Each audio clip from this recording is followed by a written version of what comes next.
any ranger who receives this, this is a warning. Do not come to KO35. I repeat, do not come to KO35 and keep your identity secret no matter the cost.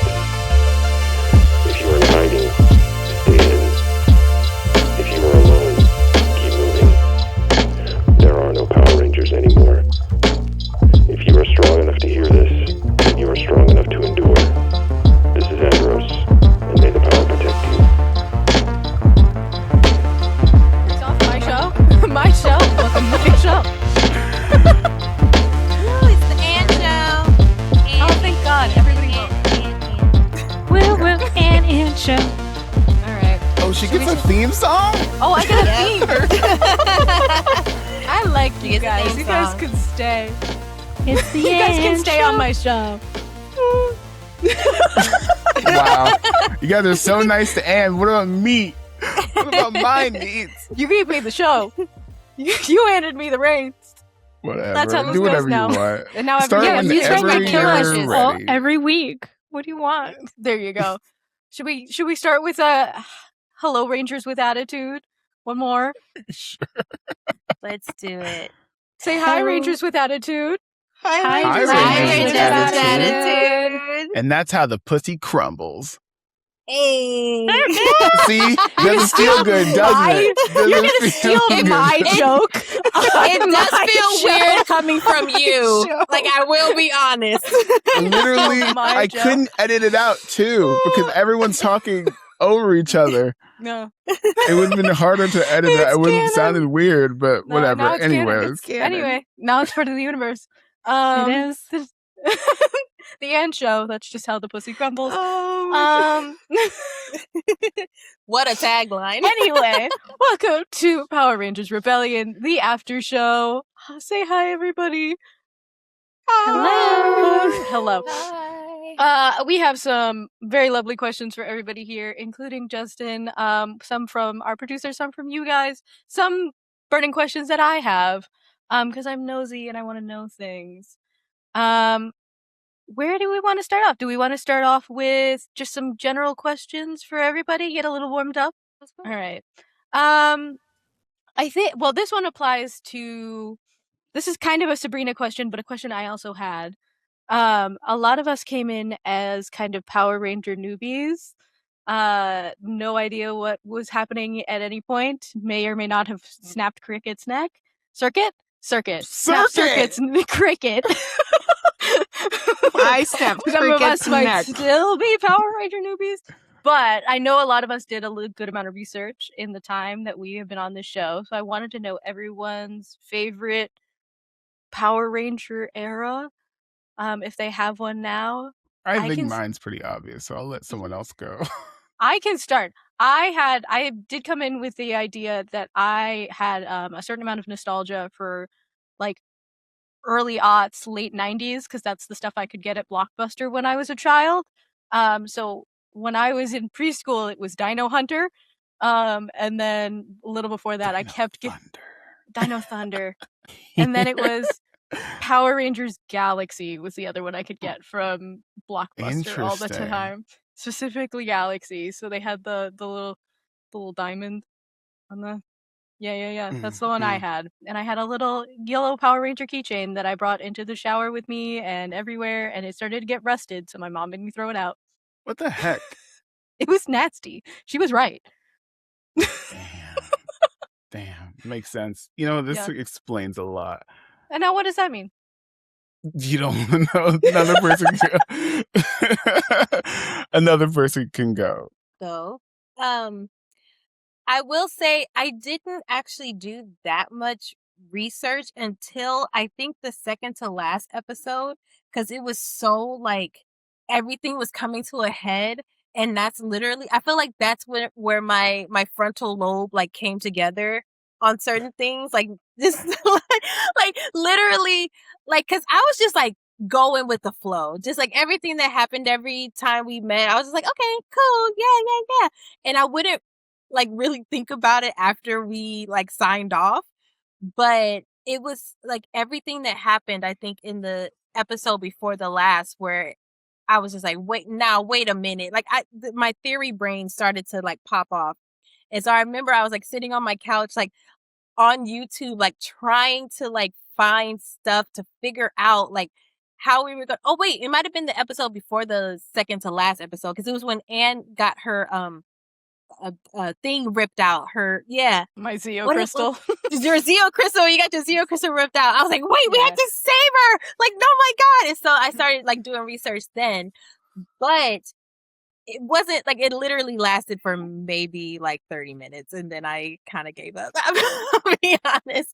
But my like go-to, like, I think my kind of like go-to Power Rangers time period is literally the beginning. Like, I'm old enough where I remember when like the first Power Rangers came out, and I remember just like watching a few episodes here and there. I remember being like obsessed with the Pink Ranger, and like being a kid in elementary school, and like when me and my friends would like play Power Rangers, and of course there would be like more girls than boys, and it's like every girl wanted to be the Pink Ranger.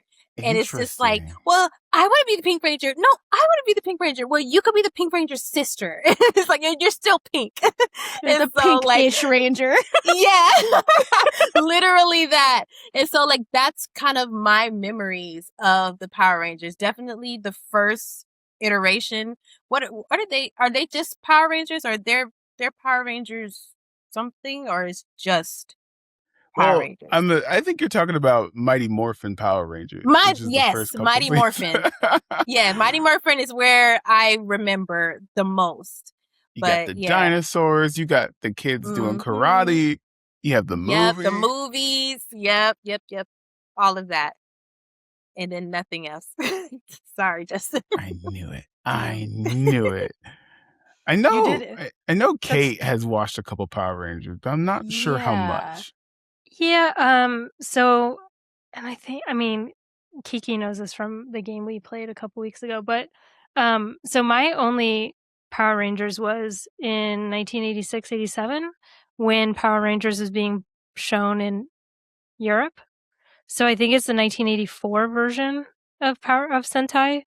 So I saw it then, and then when Guy got cast, I tried to watch Mighty Morphin Power Rangers. I couldn't do it. I just couldn't. I made it through like 5 episodes. I was in high school when it came out, and I was just like, well, this is the poor man's Voltron. That was me. Whatever. And then because of how Justin was very clearly putting Easter eggs for fans that we did not know, I absolutely watched Time Force.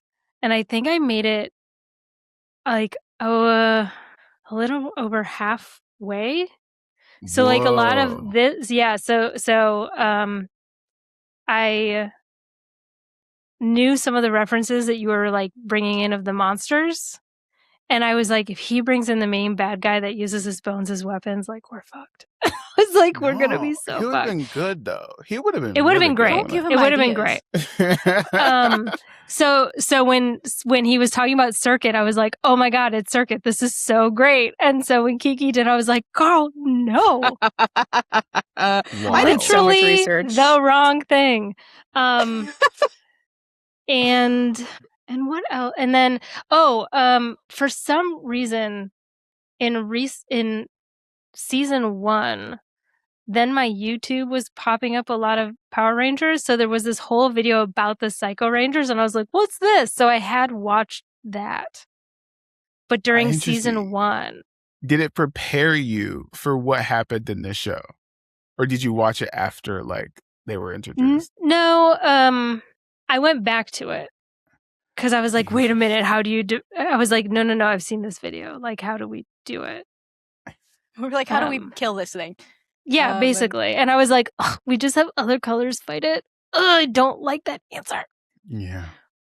But Kiki, famous Power Ranger expert. Actual super fan. Yeah, I did so much hours of endless research. Famously, I did tell you. I did tell you when I recruited you. You don't have to know anything. You really don't. We'll say I came in on the second season, so maybe that's my excuse. But yeah, I think I started watching Time Force because Justin, as an amazing GM, did give us kind of like a here's inspiration, here are some shows to watch that kind of matched the tone of this show. So I did start watching Time Force, but it definitely wasn't from the beginning. I think it was whatever I could find on like Pluto TV or Tubi or something. I think it was like season, like a random season. Did not have Circuit in it, I will say, from like the 1 or 2 episodes that I watched. Damn. And aside from that, I grew up watching, I think, Power Rangers Lightning Rescue. Lightspeed Rescue? Lightspeed Rescue, yes, that's the one from the 2000s. I grew up watching that with Allison McGinnis as the Pink Power Ranger. But I was very, very young at the time. Like, that was before, yeah. They have the best small outfits. The red jackets. Iconic.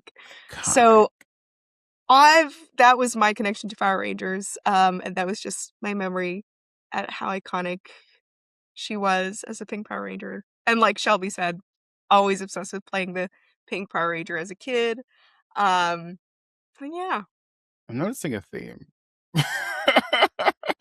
But Claire famously loves Power Rangers.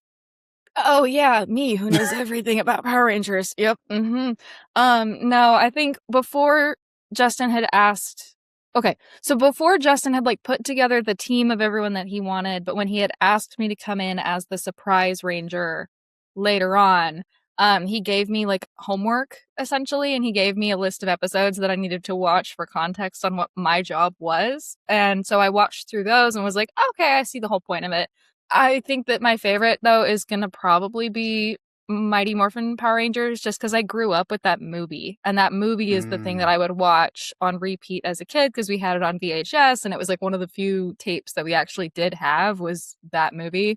And I always loved watching that movie as a kid. It was scary because I was a child, but it is what it is. I do have to say, I think that the majority of us knowing nothing about Power Rangers really did give the story progression and authenticity that I don't think would have been there if none of us, if like all of us were experts on Power Rangers. Like, it kind of really prevented us from metagaming. So I thought that was cool. I love that you guys knew nothing, because I could just throw whatever at you and you guys didn't know what the fuck was happening. Genuinely scared. And so Really? many things. Yeah. Interesting. Also, This is fascinating to me, because like, I don't know. Go ahead, show me. Yeah, can I say also, like, I remember when I first got cast and you were like sending us materials and stuff, and I thought, I was like, I'm really gonna dive deep and I'm gonna like look at all the stuff. And there is some guy, I wish I knew his name, unfortunately I don't, but on YouTube that literally will make these like 30, 45 minutes to like an hour-long videos on, I know who you're talking about. Yes, on the whole season, to give you just like everything you need without having to watch everything. I was like, this man is a godsend. And like, I remember I watched like 2 or 3 of his videos around like, because you gave us like a timeline. And so I tried to watch the videos about within kind of the timeline you gave, like that we were going to be in. And I will say that even though I can't remember his name, you, sir, are really doing it. Like, I hope you know that your shit was really helpful. Linkara, the history of Power Rangers. I'm not sure. Yeah, Linkara. but he has like the fedora hat. He wears glasses. White guy. I don't know. I don't think so. That doesn't ring a bell. I don't know. Don't worry about it. He literally has videos of like every season, and it's like faceless, so he just like has the clips and then is his voice like in the background. So maybe it is him, but I'm not sure. But that guy, he's good at what he does. This is so fascinating to me, because you guys would have been so much more prepared. Everything turned out fine. Hey, no one died. We made it. We made it, and no one died. No one died. No one permanently didn't even die. At least Corona didn't even die. No one permanently died. By this, I was so happy when that happened. I was like, oh, thank God. Even Corona's alive. Spoiler. one wrong move away. Yeah, but No, yeah. I texted Justin after the ending. Spoilers.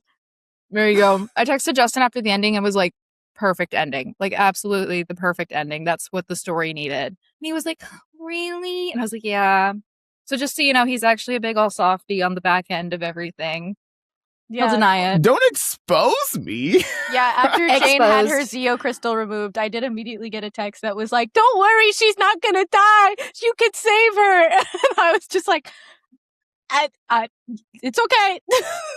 Okay, here's the thing though. Like, if we're playing an actual play, Yeah, it sucks to miss a whole like. Oh, sorry, you're not on the show anymore. yeah. You know? I was so confident that I would have returned to something vicious and evil. That would have been really fun. I have Hey. ideas. Don't give me ideas. But I like, have to say, okay. I love to play a little villain. I love to play someone a little. I mean, Jane's a little morally gray, but I A love it, you little. know? She saved the universe. She did. For now. Before she got reset. But anyway, all right. I think I have a larger question for the cast and then a separate question for Kiki. So it's okay. It's not a gotcha, I promise.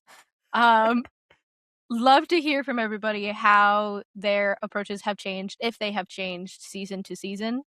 And then Kiki, I will come for you immediately after with a special question just for you. I mean, this applies to Justin, you too, if your DMing has changed season to Yes, season. it has. Yeah. First season, I just didn't know you guys. Yeah. Second season, I think season 2 is like a cut above season 1 in terms of role play and just the way it shook out. It's just so much better because I know what activates each of you now. There were so many times where I'm like, what is that for? Where I'm like, okay. You were like, I know how to rage bait you now. Yeah. Not rage bait, but like, I know what, like, you're not separate. Like, you can always tell when I'm like writing out the things because I would text you guys, be like, what do you guys want? What does so and so want? Like, would your character be upset if XYZ happened? You know, like, I have a better gauge for that as a dungeon master now. And plus, like, when you're running an actual play, like, the first season felt like such an experiment until like episode 3, where you guys just like clocked it and it just full throttle from there. But now it's like you guys can play, not, what's the word I'm looking for? Not exaggerations, but like, like the tenets of your characters now, And so when building season 2, it was easier for me to like the whole like ethos, as like Justin was thinking about it. First season is all about the machine empire and fear of AI. And the answer to that is human connection. Season 2 has to be testing the human connection between you every single episode. And so I tried to build situations that you cannot solve yourself. It is impossible to solve this problem with the stats that you have. So that means like Jane can't fight anymore. Jane can't use her physical strength anymore. You know what I mean? Like putting Kate or Ava in a situation where she can't use her charisma. Like things like that. Or even like with Claire was like, you cannot fix this ship without Lena. There's like, you do not have the stats capable of doing that. So it forces you guys to either work together or fail. So like now that I know it, each of your characters, I can like twist and turn in a way that's more satisfying for a show. Does that make sense? Yeah. I can't speak for everyone, but I know that for me, when Justin would text me being like, hey, so during this episode, you tried to do this. Did you actually want to succeed? Like it was like specifically fixing the ship. And I was like, no. I don't want her to do that successfully, but I want her to be actively trying because I want that there. And so then he was able to then make callbacks to it later on when it was finally Lena's turn to step in and give it a shot. And I noticed he was doing that with everyone else too. He was like putting pressure on that specific failure so that he could come back to it later. Wow, look at you. Yeah, I think one of the things, my approach in terms of season to season one of the things that I think we really locked in on at the very last possible moment of season 1 was the mechanics of working together. And we figured that out in like the last fight of season 1. And really this season I was like, okay, there's so much more little tricky things I can be doing with this character sheet. And I know if I fail a roll, someone probably has something that can help me get there. So like even when I was rolling, I was like, okay, I'm probably not going to make this roll, but it's worth it to still try because I know my team can get me there. And so I was a lot more willing to try and do things as Jane that I know Jane is not really good at. She kept making charisma rolls when she was really bad at them. Because I knew Ava was there. I knew Luna was there. I knew Ellie was there. I knew Argo was there. And that they had all kinds of funky little whirligigs and thingamajigs that were going to help me get there, even if maybe I shouldn't because I said terrible things. You know? I also think the body swap episode kind of helped with setting that trust up because now like we also just like everyone knew each other's character what everyone sheets. else had. Great. Yes. Yeah. My evil plan worked. Yeah. Oh my I'll just gosh. for me, by the second season, I had a lot more playtime with different groups of people under my belt, and the Ava I built in season 1 was not who I wanted her to be. It's who she had to be. And so getting to who Ava is in season 2 was just more authentic to who like she really was at the core, because in season 1 she's just a try-hard fake. Like honestly, like that, and I built her that way. I mean, she's still sincere. I'm not saying she's not sincere, but I built her purposely to sort of go above and beyond and kind of be annoying because she's overcompensating and just not really be who she is. And so it was way more fun to bring that out in season 2. And the only thing I'm upset that I did try to sell to Justin in one of his asking questions was I tried to convince him that Argo would go on a spring break trip with Ava and her family because I wanted to see Argo at the beach. And he said Beach no, she'd be episode? fit. Beach And he episode was like, would've been no, hilarious. Each episode denied. she has to fix the ship. And I was like, oh, fine. Not that she has to, but like we could do a beach episode interstitial. Well, no, you said that like she's going to be working on the ship, but now knowing that was a conversation you had with Claire makes more sense. Because I was like, no, just imagine Argo on a spring break family trip. Come on, imagine out the there insanity. in a hoodie and skinny jeans on the sand. Mom, are we there yet? Are we there yet? Oh my god, That would be so And cute. Can I then- say? Go Oh, what were ahead. you gonna say, Justin? And then Psycho Jane attacks you at the beach and kills your family. No, because okay, one of my favorite, like, I don't know if it's even could be classified as a genre or whatever. And I honestly wish like they would do it more in more of like the canon stories of like actual media that we consume on TV and stuff, are like fun little side stories that have nothing to do with the main plot, that just puts the characters in fun different situations that they would like never be in the normal story. I love that kind of stuff. Like I wish more like studios would just like take advantage of like YouTube and like do like things where they put characters that maybe don't interact all the time, or maybe characters who like fell in love within the show, but like we never get to see them like That's happy because or studios domestic. don't give out seasons longer than 10 episodes anymore. No, exactly. If we Bring had like back longer filler. seasons, we would have like, I love filler, and I almost hate that You want filler is considered like a I negative love thing. a filler episode. I don't think filler I is love a negative filler to me. episode. Because I think filler they're is only great. for people who aren't paying attention. Because filler is where you get character development. Like True. that's Give where me filler, you start to give me bottle episode. yes. Because then when Yeah. you pay attention to how the characters react to like basic mundane shit, like in the filler episodes, then when they actually start doing shit in the main story, you can go back to that and be like, oh, that's why they made that decision. That's why they're thinking this way. That like it all connects, but people don't want to. They just think like they're just doing this boring thing. This is just filler. No. Filler is always important. That's and one you can slight regret quote that me I on that. have about this What'd you show. say? One slight regret is that since it's 4 and 4, it's all killer, no filler. There's Yeah. no like. That's even, why. Like, Well, All that no, to say, we should do like a fun, just random beach episode where we all go we to I the just- can, but like like Argo because everything was tanning. so short, the Power tensions were Rangers. so high all the time. Our job is beach. Our job, yes, beach. our job is beach.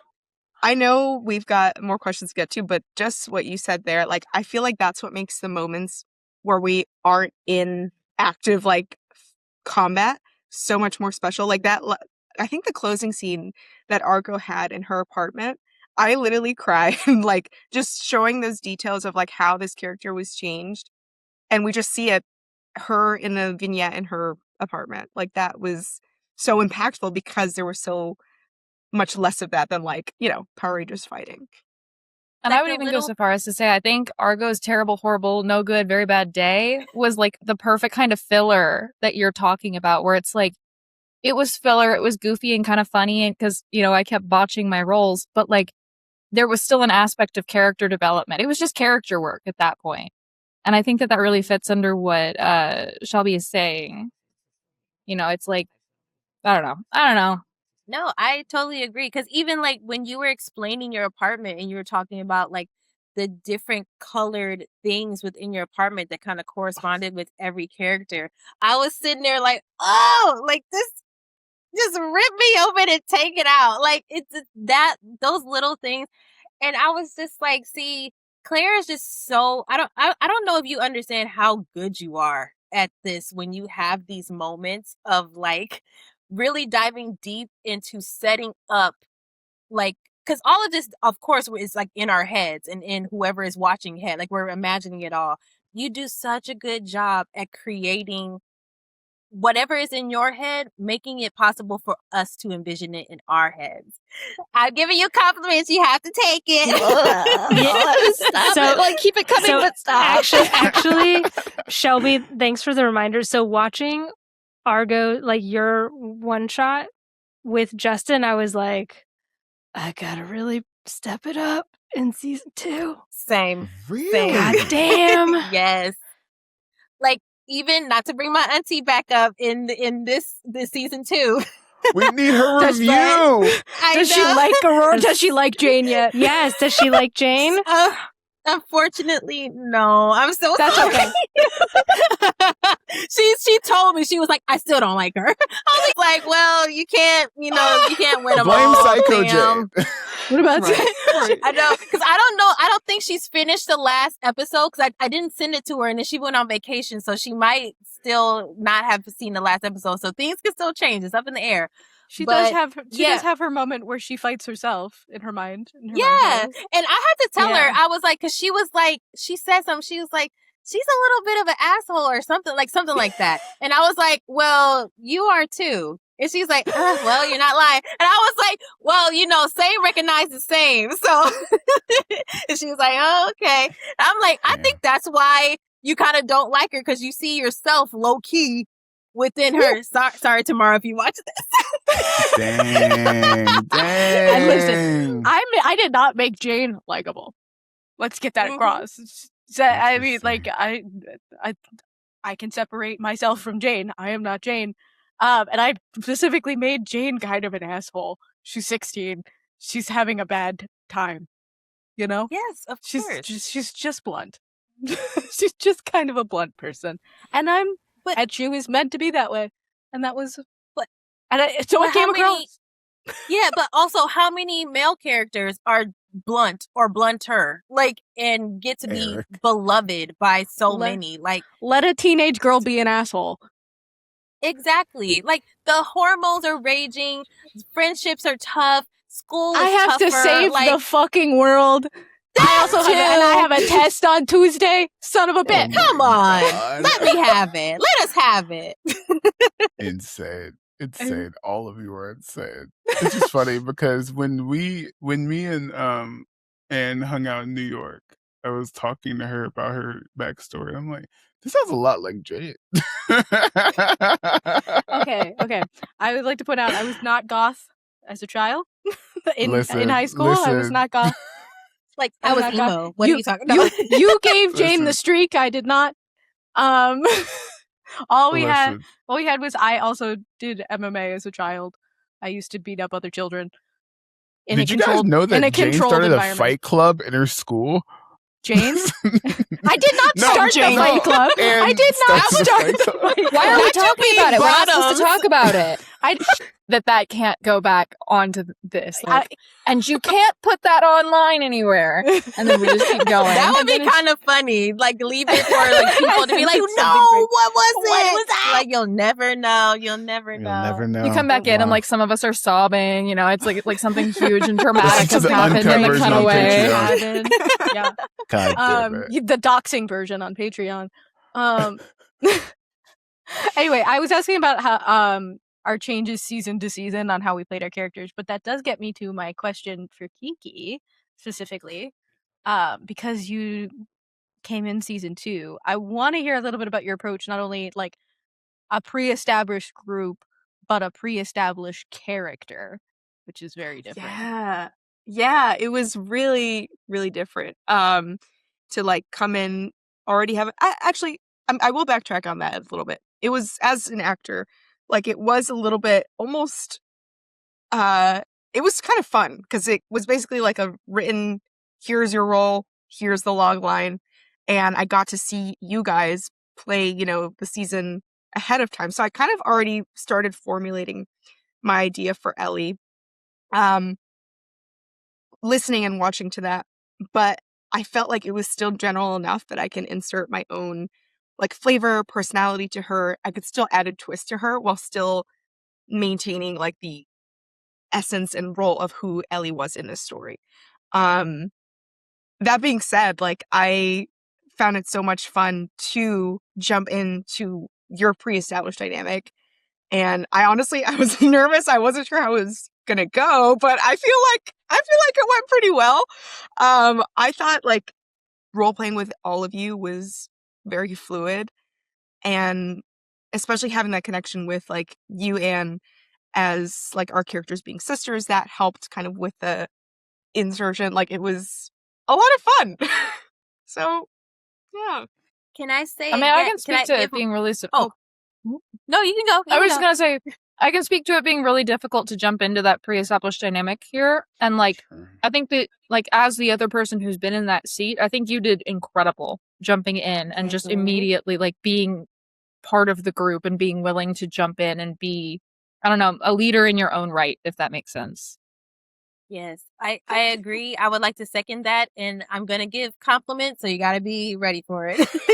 But like literally, I remember in the first episode when you was first having your like first scenes, and because I guess I think we all probably had our ideas of who the character of Ellie was, but when you started to play her, I was just like, I think there was a moment where you found the tape or the CD in your locker, and you're like, someone gave me a mixtape.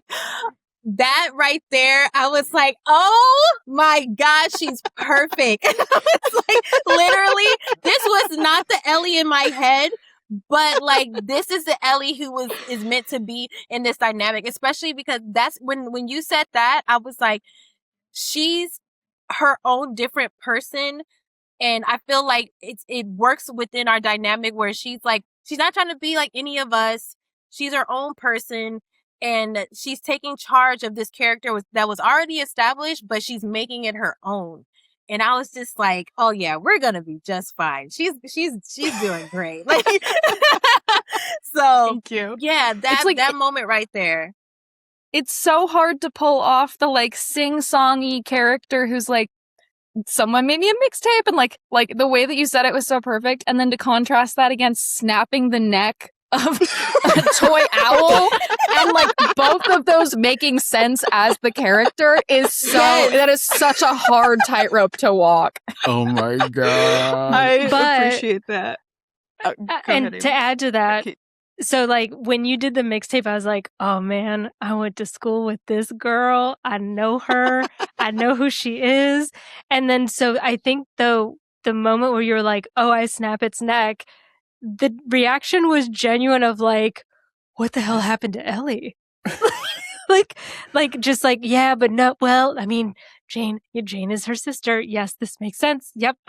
Cool. And then I think Argo, you like Claire, when you were like, oh, the family resemblance. I'm like, that's it. Yeah, I That's think it. the mixtape scene is the first time the sisters really interacted with you as Ellie. And I think that scene set them up as foils to each other really well. Yes. It was just like immediate, like she's so excited about them. Ellie's so excited about the mixtape. Jane is like, that's a bomb. Put that away. You know, Ellie's like, someone likes me, someone likes a mixtape, and Jane is like, that could have Hey Soul Sister by Train on it. You have to throw that away. There were a few things that I like wrote down as notes as I was listening to season 1 that I was like, these are facts about this character. This is what I know to be true about Ellie. One of them was her stealing your shirt and like sneaking into this party. That alone tells me, okay, this is somebody who wants to be liked by other people and is desiring that and wants to like be seen as like cool and like, you know, she's way younger than this group, so she wants to kind of like be in that light. The other thing that I was playing with a little bit throughout these episodes was she was also basically abducted by the Machine Empire and like literally had part of that within her.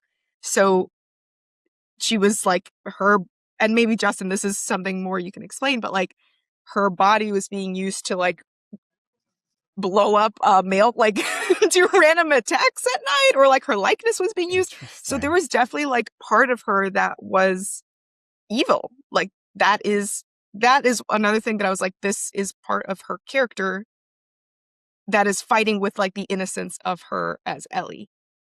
So yeah, that was also something that I tried to play with a little bit.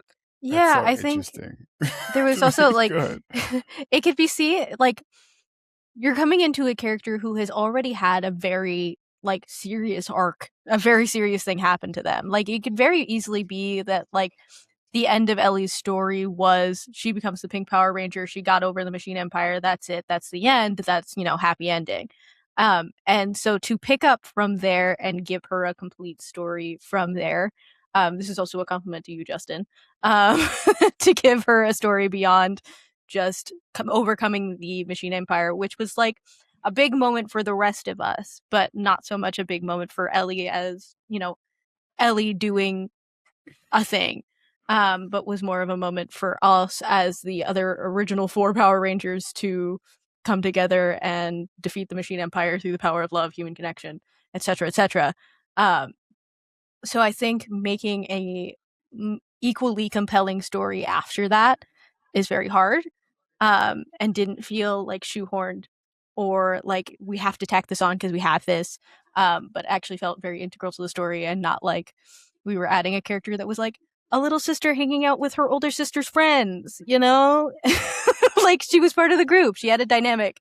She was friends with everyone separate from Jane in that moment.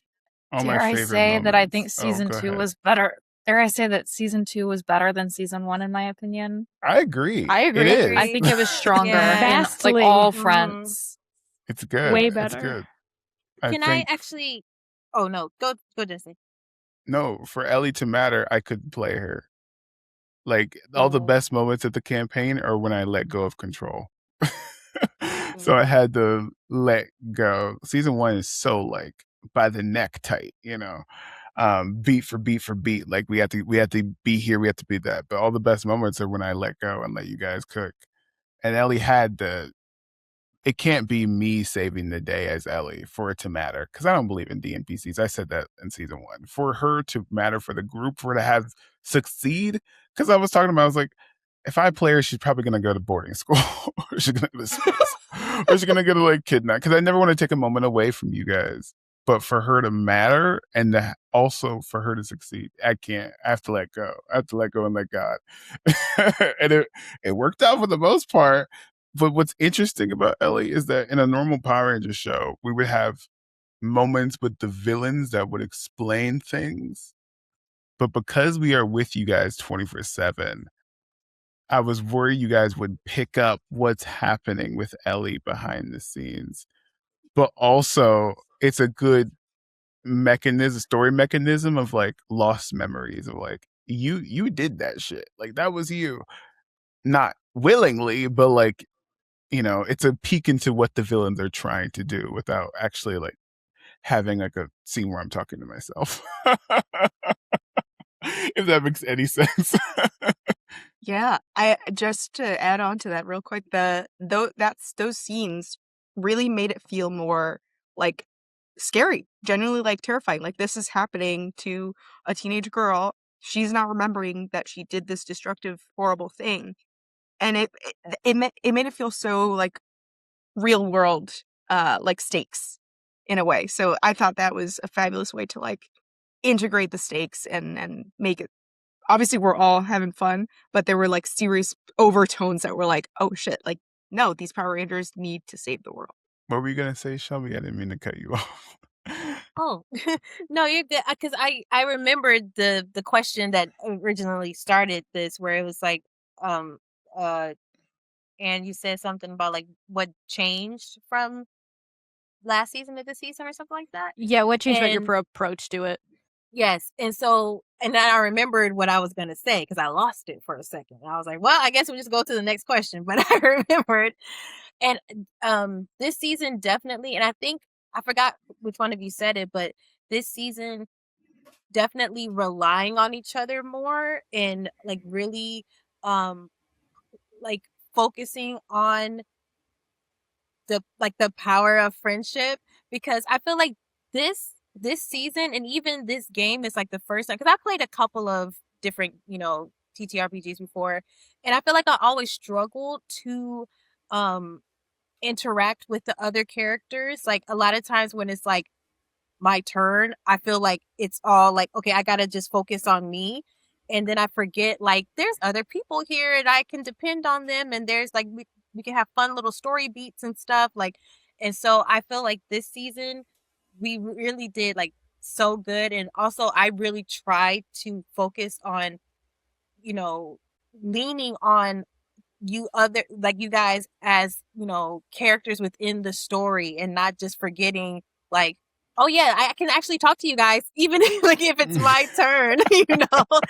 Like, and then like when stuff is like I'm rolling, and like I rewatched the last episode like as I was getting ready today, and I was like, oh my god, I was rolling so bad.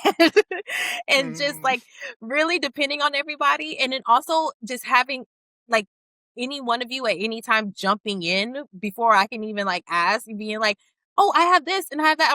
I'm just like, yeah, like we were just like really like meshing with each other this season, and it felt really good. I remember even saying to my auntie like at the beginning, like in the first episode, because I think like episode 1, I was like, oh yeah, this is gonna be good. Like I felt it.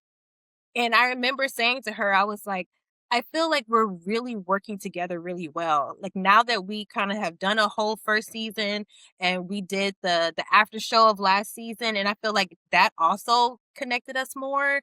And just, all of those little things added up to us being able to just work together even better this season. And Way so better. yeah, I just feel like we did such a good job. That's why I'm like, season 3. So, but we'll cross that bridge when we get there. I'll tell you after the pod, but go ahead. Okay. I have a bunch of questions from Sabrina, our wonderful producer behind the scenes, BBEG Brina on socials. And these are all very fun, so I think we can do these in rapid succession, but also um, I had to think very hard about them. I unfortunately had them in advance, so I cheated. Sorry to you all. I got to cheat. But the first question from Brina: what character from the universe do you wish had gotten added to the story? Oh, behind the scenes, when Jane got her Zeo crystals sucked out, there was a second option. The option one was go to space and make a new Zeo crystal. What I thought you guys would do was use the time portal to go back in time and ask the original Zeo crystal person for their Zeo crystal. And that person has a name in the lore. His name is Trey of Triforia.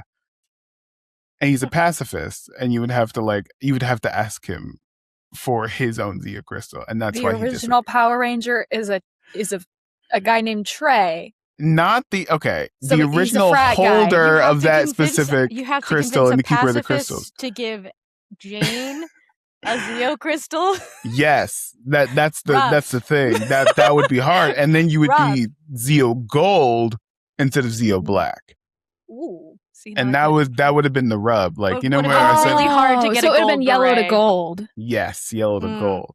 So I said, I was like, yeah, there was options. You could have been black, you could have been gold, you could have been white. You know, that was one of the options that I was surprised. I would in my notes, I was like, I'm banking on them splitting up. I know like they can't do it all. They think that they can't do it together, and Cyclo Jane would attack the base while everyone else is in space.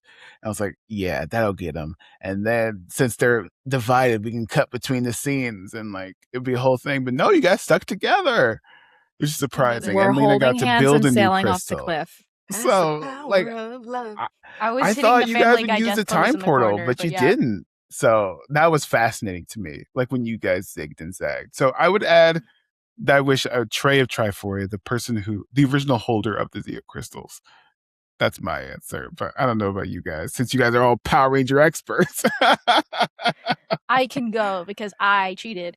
My answer is I did also watch the Mighty Morphin movie when I was a child frequently, and there's those two little comic relief fucking guys with Bulk and Skull. Bulk and Skull. Bulk and Skull. Skull was cunty. I wish I want to see Skull interact with any of these teenage girls and just get it right back at him, you know? The bully. Yeah, so were we. Damn. I'll go because I did prepare, but I said it. Rancic. I really wanted Rancic to show up. Interesting. But again, mind you, only season I've watched. He would have been a good villain. But he's a great villain, and like just the fact that he makes his weapons out of his bones was crazy. One of the rare instances where the villain has a point, has valid complaints about the world. Yeah, I mean, his origin story, I did get that far in the season, but I was like, oh, yeah, I get why he's mad. Yeah. Oh, He looks so cool. It's terrifying. For those of you that don't know, Rancic, he is a mutant in the future, and like there's laws against mutants in the future, and he's kind of like a Magneto almost. And he goes back in time to give like power and like defeat everything, which is funny. But he has a very cool pink daughter, which is very interesting. So, but talk about an actual scary guy. Insane. I'm saving that for season 3. Anybody else? I know that for me, it's not necessarily like a character that wasn't introduced, but it was an iteration of a character that I thought Justin was going to be pulling in. I thought that, and now I'm wondering if maybe I was on the right track because he mentioned he expected us to go back in time. I thought he was going to pull out evil Corone because Corone used to be evil. Astronema. And so I was thinking that was one of the directions he might be taking that character because of how hard Argo was leaning in on that aspect. So there's like a part of me that's like, dang, I kind of wish I'd gotten to see like how Argo would have reacted to that situation. But yeah, Astronema would have been an interesting character to put in there. Do you want the truth or do you want to save it for season 3? I kind of want the truth, but I also know I was harassing you over text that night when I was like, you're bringing evil Corone. You're bringing evil Corone, aren't you? And you were like, I'm not going to tell you anything. It's not going to happen. Wait till next week. So the truth the truth is that dead means dead. When Corone died, she actually like got stabbed through the chest, right? And I always knew that the ending of the show, wherever it may land, it has to end on KO35. It has to. Like, that's the ultimate thing, right? Whether or not you guys went back in time to do it, I truly did not know how that was going to shake out. I was like, I really hope this, it has to, because I wanted the final moment of going back in time. Because in the prologue to this season, Eric says KO35 is blipped out of space. A hint is that hopefully, here's what I was banking on. I was like, I know they're going to go back in time at some point. So I'm like hinting that the timeline is changing without playing those episodes. I'm like, I really hope they go back in time because it's going to look really awkward that KO35 is blipped out of existence and they don't never go back in time, right? So in that, I have, throughout season 1 and season 2, I've always mentioned a name with Astronema and Corone. And I think I was talking to you, Claire. She's like, oh my gosh, is Corone going to return into Astronema? I was like, no. But who gave Psycho Jane her powers? Yep. Yeah, you were talking to me about that. I remember that conversation, and I remember it was crashing not the Corone. fuck out. And it's not Astronema, but there is a third person that I've mentioned in the season 1 that's been in every single episode, along with Corone's father. Cookie. No, it's Cookie all along. Holy shit. It's not. But if you have seen Power Rangers in Space, the show that Corone is from, the fans of the show will be like, oh my God. Because this person has been in every single episode. Oh, Alpha 94? Oh, I don't know. Because if we're in the timeline where Corone is good, who turned bad to give Psycho Jane her powers in the different timeline? You're asking the experts? He also didn't tell me the answer to this when we were texting about it. So I want to be clear. I'm not sitting on some golden knowledge. Okay. I guess you'll never know. We'll save for season 3. Wait. Okay, one more hint. Okay, here's a hint. This person was a Power Ranger. He was not at the Ripple base, but he's been in every single episode. Eric? No. Eric wasn't in every episode of season 1. Eric is enough of a No, he douchebag. wasn't. He doesn't In need to every make the Psycho episode? Rangers. Mm-hmm. Did you say his name or wait? Is it a guy? I did not play this character. But were they brought up their name or their existence? Because you said they're in every once or twice. episode. Well, Mhm. then they're not in every episode. If you didn't bring them up, They're in every episode, trust me. What? And just in the background, we don't see the background people walking around. This is imaginary. Well, Huh? Corone, when she was Astronema, fought Power Rangers in space. Her brother is the one that saved her, Andros.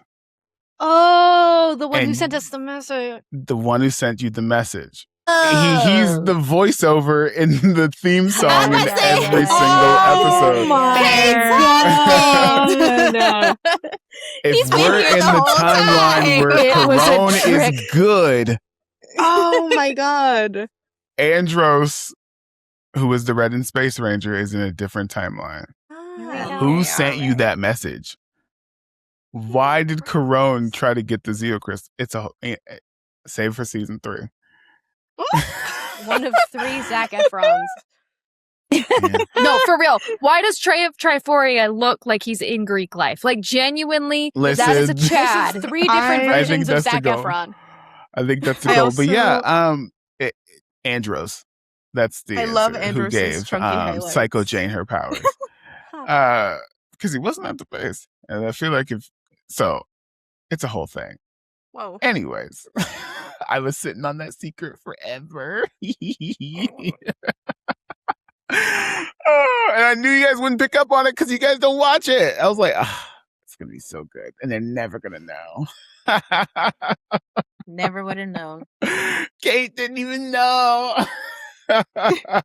Your own husband. Your own Your husband. own husband has been in every single episode. I just sleep with him, okay? It's fine. He's just in my house, you know. Literally, he's upstairs Sure. watching something, and I need him to come get his cat. Who's Oh my being so gosh. bad. Oh my gosh. Anyways, He's a little yeah. baby. What was the question? I'm sorry. It was who did you want to be added? Who was not? Oh, From I already gave however- my answer. Someone Yes, you else can did. go. Did everyone go? I don't Yeah. know anyone to throw in, so That's fine. yeah.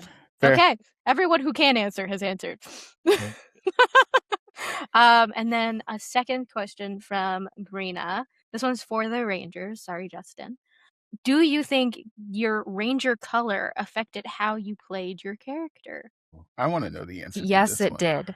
Yep. It did for me because for me, like Argo was so angry coded the whole time, which normally you would assume is red, but within the universe of the Power Rangers, red is more of the leadership application.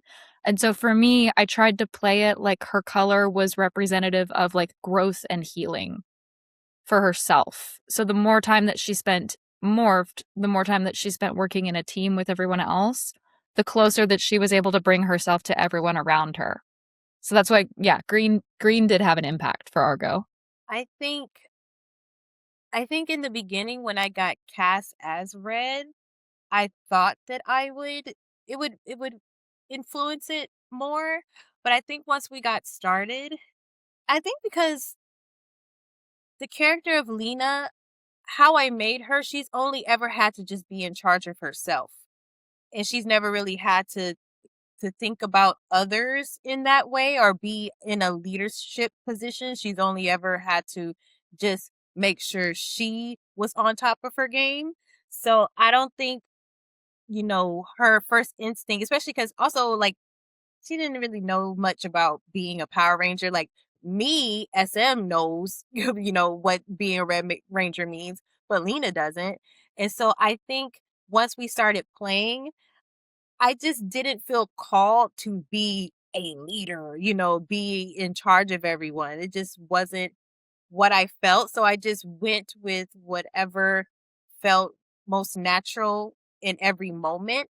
And there are definitely times when Lena does step up, in season 1 and season 2, but it would only happen if it felt like it needed to happen. It's not like I felt like Lena had to be in charge every single moment and every single decision. So I will say that before we started, I thought being a Red Ranger was going to influence the character more, and it didn't once we actually started playing. You guys over here cracking up. It didn't influence it that much at the end of the day, That's Just tried funny let to it me flow. because it feels Mhm. like you guys definitely picked a leader this in season 2. It feels like you guys did Really? because the amount of times, this is because I edit the show. People defer to Lena is Mhm. interesting. Okay, Like yeah, no, you're right. defer, I don't know, Lena. What do you think? Or with the you got Argo was like fucking with the Q-Rex Zord, right? Oh yeah, and I think that And mostly then you're is like, influenced. I speak for the group, and we are like, everyone chill out. Like that happened, Yeah. which is very interesting. Like all of you defer to Lita, even if Lita doesn't call herself the leader, which is very Mhm. interesting to me. Well, a lot of that, especially that particular moment, was influenced by the fact that Argo was in Lena's body, and Lena, being such a control freak of herself, could not pop. She was like, "No, like you're not just running Interesting. away with my body." And then, like, I guess too, because I think in that moment we were just making so much fun of Eric at the time. And then he was getting so frustrated. I was just like, okay, wait, all right. Like, let's try to, be civil here. And yes, we do need your help or whatever. So, yeah, but I feel like that's not Lena's automatic, default is to be leader. But if she is called upon, if somebody wants her thoughts about something or needs help, like she's always going to be there. So I think that's Interesting. how maybe that shook out. Yeah. I feel like those are the best leaders, though. The ones that don't declare themselves I'm the leader. Like, it's the ones that Mm. people naturally gravitate towards, and I feel like Lena was that. Yeah, and that's funny that you say that because I've especially, with just like in the era that we're in right now, I've really realized that just myself too, being like, I wish there was a way to only have leaders that are like, they didn't want it. Like, they were chosen. Like, I think that's why maybe not to get like historic, but like maybe why George Washington is just seen as such a great initial like first president, because he didn't want it. Like, everybody wanted him to be the guy, and not to say that George Washington was like a good man. Like, he's still, we know what he did. We know he was a slave owner and stuff. I'm not the leader, but let me compare myself to George Washington. no, but just saying, because like, he still, like, he didn't want to be a king. So that's why he named himself president. Like, he didn't want to be the ruler of everything. Everybody kind of chose him. Like, he wanted to retire and go stay on his farm over in Vernon. And everybody was like, no, please, like, you're the guy. And he's like, ugh, like, okay, sure, whatever, And I feel like everybody after him has been trying to do what he did or live up to what, like, his initial, like, first start, but you can't, because all of you after have wanted this position. And then there's like I don't know, there's like a level of, there's like something when people want to be leaders that, not always, but I think there's a level of corruption that can happen, I don't know, this you could probably cut this out, but I don't know. Well, cut it out. But yeah, I don't know, because it's just interesting when people are so like diehard want to be in charge of something. I always side eye that, because it's like, why do you want to, be in charge of your fellow man? Like, why do you feel like you need to tell other people what to do? Like, what about you makes you so, like the person that we should all listen to, That's like, why what you have you hated done? Eric. It makes sense now. That's why you hated But Eric. actually, I feel like I didn't hate Eric as much as everybody else. Like, I hated that. You did not. Yeah. You did not. Yeah, I tried to like work with him, but also like I understood why everybody, because he was kind of like a douche, like, He was. He's the worst. He's Also, the worst. funny thing, Justin met him at Comic-Con, and I saw him too. Yeah. Oh, I know. Yes. Nice man. He's Yeah. perfectly Were you like- nice. Very Were nice you like, man, my terrible Rangers character. hated you? No. No, he didn't, and I wish he did. And when I saw him, I No. was like, I think that's the guy, but I wasn't sure. So I was gonna find Justin, but we just never ended up back in that area after we like reconnected with each other. So like, cause I was gonna be like, hey, I think you're in our Power Rangers game, but I wasn't sure, so I didn't say anything. I know, like, I give you guys a lot of grief with the NPCs. Like, with Alpha 94 was just kind of mean. Eric was kind of mean. Corona was kind of mean. So that when you finally meet a nice NPC, it's like, oh my God. Trip, Snap you're so and snack. nice. He Oh was my so God. nice. I'm sorry about your bird, man. Like, it's like, it's like a relief. Like, you guys could finally get answers. Like, oh my Yeah, 'cause God, I was you're not at the definitely gonna risk of flirt being with chewed Trip. out. That's why I asked how old he was. I was like, Did not see that coming. legal? People liked Trip? Really? Because when he popped Shocking. up, I think he popped up, or you talked about, oh wait, something happened. I don't know. You told us about him. I looked him up and I saw what he looked like, and I was like, oh, hello, Trip. So I was like, well, And since then we did the math. I was like, since he's going to be in the game, might as well. Like, how old is And then he? we did the math, and we figured out he was age appropriate because we went back Oh in my time. We did the math. Yeah, I knew but that's why we were unfortunately, he got asking. I was like, blipped out what's of gonna time. happen? Yeah. Yeah, but he that's got a bummer. blipped out of time. Season 3, bring back Trip. Hashtag bring back Trip. Did he get I think I tried to help you out too. I tried to get Justin to like let me bring them on the trip with Argo when Argo was heading back to Earth. And he was like, no, they're staying here. I was like, you bitch, I'm trying to set my friend up. I'm trying to gonna be set a her white up. Woman. No matter, here's the thing though, no matter, like, there are moments where the rails truly went off, But I was like, oh, this changes the game. One of them being, I shoot Tyler in the face. Sure. Oh shit, that changed a lot of the game. Sure. And then you smashing Gasket, because like, oh, they'll be careful. They won't mess with the time stream. If Gasket's dead, that's the end of not end of the show, but like he's not coming to Earth anymore. And then we just played it out from there. I was like, oh shit. Well, them's the breaks. And like, I'm not gonna be like, Gasket comes back a lot. No.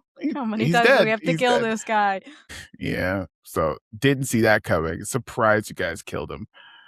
You guys were not gentle about the time stream whatsoever. Fuck the time stream. Wait, so does that mean Fuck that the that whole time. like end bit was not fully planned? Like the bit where it like is the whole timeline is reset? Was that on the fly or was that loosely planned in advance? Yes and no. In that I knew that it ended on KO35. I knew that the final scene would be the party if we went back in time. That's it. Because I wanted the fix the wrong of Argo not coming to the party. Not fix the wrong, but like close that loop. How we got there, no idea. No idea whatsoever. But when you killed Gasket, I'm like, well, now we're on a ticking clock. The time is like not looping itself, but everyone is there because Gasket messed up the time stream or like destroyed KO35. So they're going to be starting blipping out of existence whatsoever. And Psycho Jane's ultimate goal was to destroy the Zeo Crystal or kill Argo and stop it from getting to Earth. But if everyone's safe on Earth if Gasket's not destroyed. And it weirdly made it canon compliant. Now that it's a time loop, there we go. It's still canon. Well, I'm just glad you Everything we didn't do get is mad at us canon. for throwing off your plans. I'm glad you didn't get mad that we threw off your plans because we wouldn't want you to blow a gasket. Next question. Anyway, Get Kate, these- Kiki, how did your character colors impact your play, if it did? Huge, big part. My Pinterest board was so wonderful, so pink. Yeah, I I think the pink aspect, not only like growing up watching that like 2000s version of the Pink Power Rangers, I don't know how the Pink Power Ranger is in other like in other shows, but I definitely felt from what I remembered she was like bubbly, nice, sweet. And I definitely wanted Ellie to be that and capture that. And also like it is fun to be I don't know, as a kid I remember seeing a Pink Power Ranger and thinking like, oh my god, a girl, a woman who can also kick ass. I thought, it's hard to separate pink and femininity, and I thought it was so much fun to blend the two. Yeah. Short answer, yes. That's it. No, I'm kidding. So again, with my extensive Power Ranger knowledge that we all know I have, I went to some people who knew it better because I didn't want to like just Google search what makes a blue Power Ranger.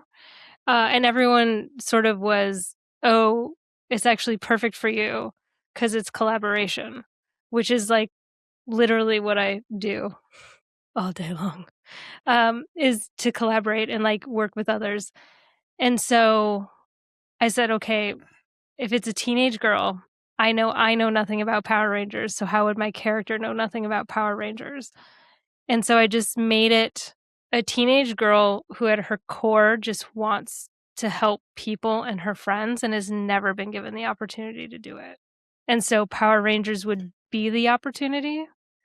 And so and then for like building the character, I just went with whichever combination of things was pretty much only helping the group, never Really? themselves.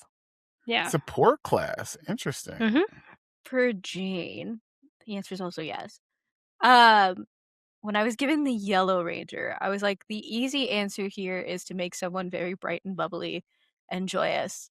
And so I was like, I have to make the opposite of that. That's so funny. I was like, I can't do that. I have to make someone who is like, because the idea of the power being a Power Ranger was kind of thrust onto them in that way of, especially as the only person who changed colors in this time. I wanted that yellow to be like something that would like felt unnatural on her, something that felt really kind of uncomfortable, like it wasn't really her, like it felt wrong. Like you see this person as Yellow Ranger and you see her like how she is in real life and you're like, there's a disconnect here. This is like something's not working here. And I think that's like a big part of just like being a teenage girl, of just feeling like you're not the most comfortable in your skin, and like everything feels like you're doing it wrong, and everything is all the time. But I also wanted it to be like, I make a lot of jokes, brightness in the sense of comic relief, but also being the person who's going to swing first.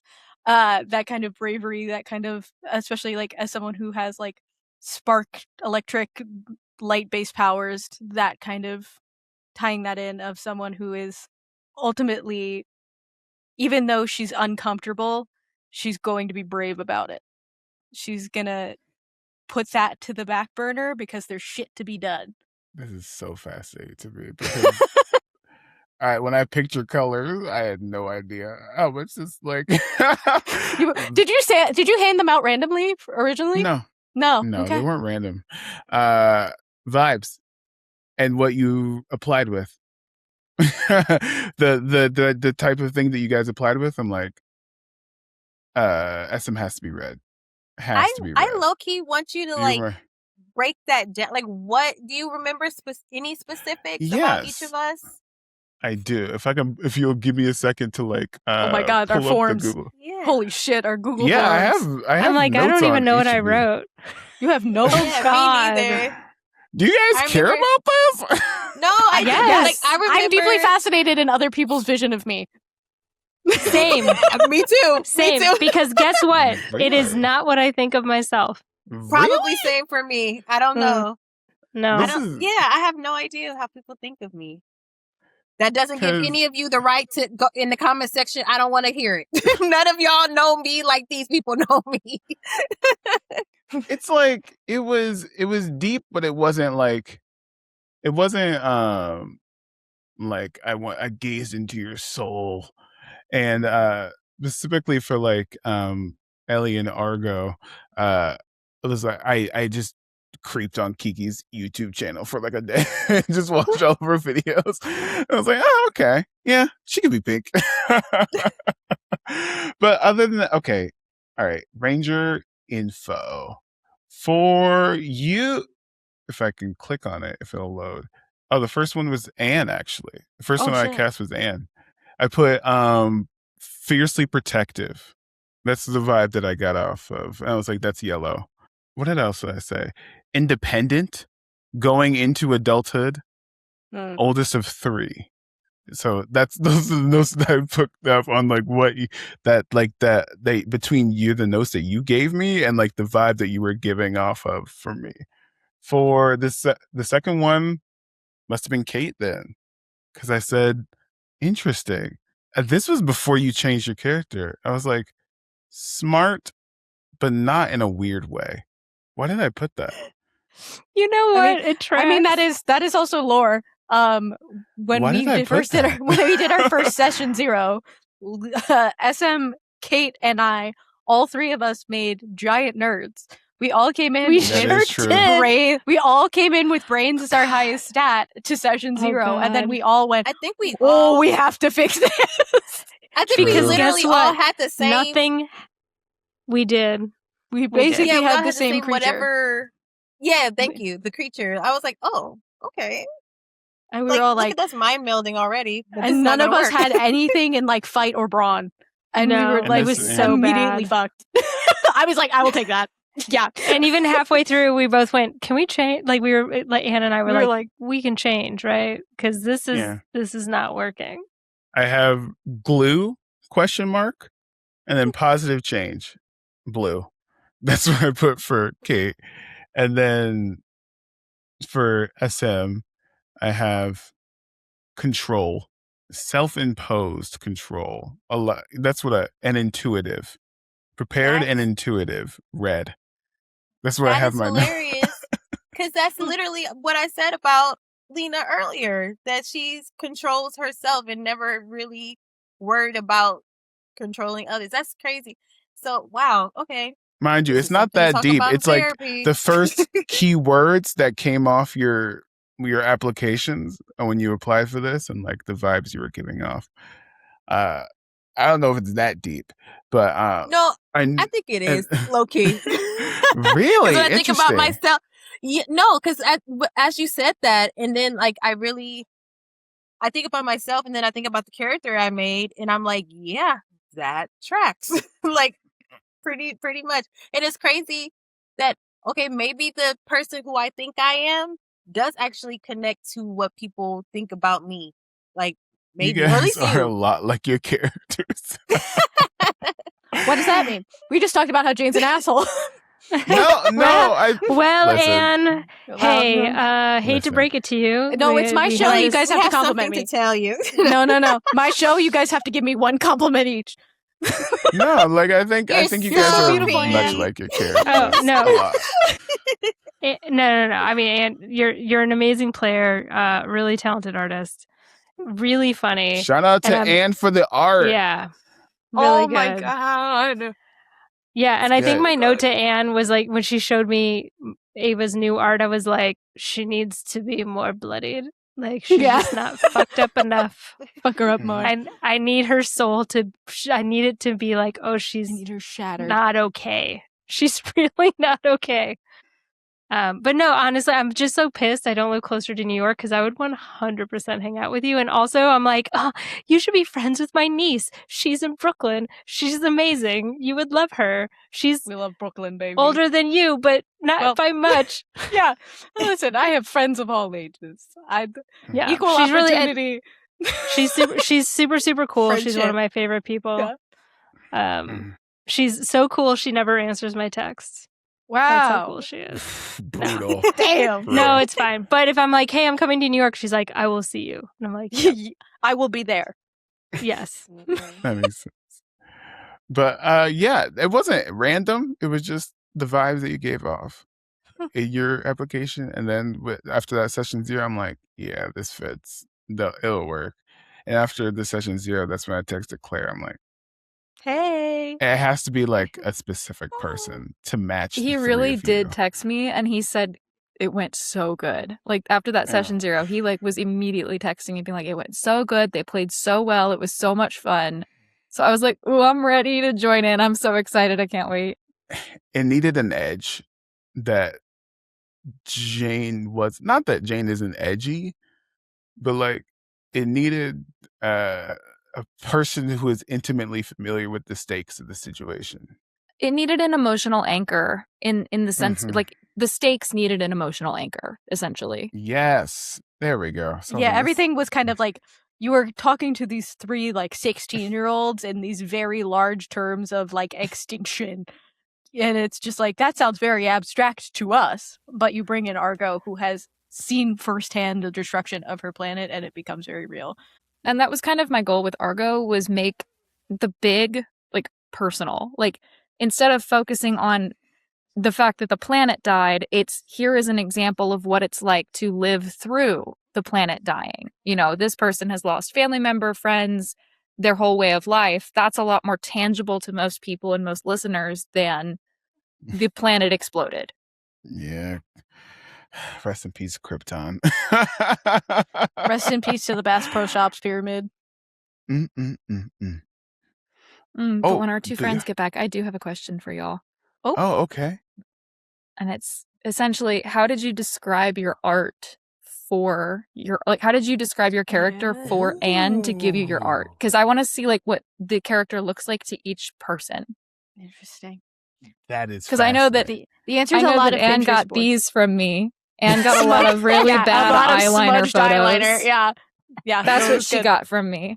The answer is I got a lot of That's Pinterest boards. Interesting. Okay. No, And that's, now I and wanna that's very know. normal. And that's very normal. Okay. Yeah, Claire, one of my you go favorite. first. I want to know. Oh, Go ahead. yeah. If you want to go first, Red, go ahead. Okay, yeah, because no, one of my favorite things, I think in my first ever time playing a TTRPG, I think the GM that I worked with just randomly said, like, oh, if you want to work on your character, I like to make Pinterest boards. And it's like a light went off in my head, or like, that meme where it's that guy, he's like, and there's like fireworks going off in front of his face. It felt like that. I was like, you have awakened something in me. And ever since, I have been like, every character I have has a Pinterest board. And so, like, when I got cast, I immediately started making a Pinterest board. And then when I found out we were getting character art, I was like, oh, perfect. I was like, here, and take it. I Like, have I this have a already. Pinterest board ready to go. Yeah. And so I feel like for Lena, I really, because I knew I wanted her to be a super overachiever. So I wanted her to do all these things. So I had like sports, specifically the lacrosse that I never learned the mechanics of. I had like theater on there. I had like a lot of like science stuff, and then just like a lot of red. Like this, how Kiki said, like hers is like pretty in pink. Mine is just like lots of like sporty red, kind of preppy kind of vibe. And so I feel like Anne did like a really like great job at kind of capturing that in the first season. And then I think for a second season, I kept it simple. I was just like, she chopped off all her hair. She's got a bob. And she's got a bob. She's got a cunty little bob. And since she's going through trauma, she like her style is kind of similar but way more relaxed. Like it's like a sporty person who's like, now they're only wearing like sweatpants. Like still red, but it's like they just can't be bothered to look put together anymore. Like they're just getting by day. And of course, Anne pulled it off like perfectly. So, and then I was really excited about this because like I've always wanted art of myself or a character that I've played. So to have this be like the first thing, and then to know Anne and to played with you, and like it makes it more like beautiful and sentimental, because it's not just like a random person who I don't know who decided to make this art. That's always cool, but like having it be someone who like I got to know over time who's creating this art feels like even like cooler.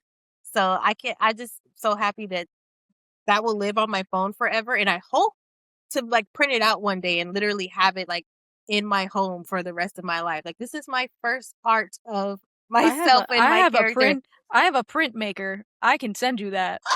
I will send you my address. My work address. I don't get nothing sent here. Don't dox yourself. Don't dox yourself. Everyone say their address into the camera right now. Yeah. So, but yeah, no, I would love to send you my address, and I would literally carry that. I would be on my deathbed with it laying on. This was made by my friend Anne when I was a young whippersnapper. So yeah, I'm so happy that we got art out of this as well as like friendship, Yeah, art and friendship. Who could want more? Art and friendship. Right. I think I got a lot of.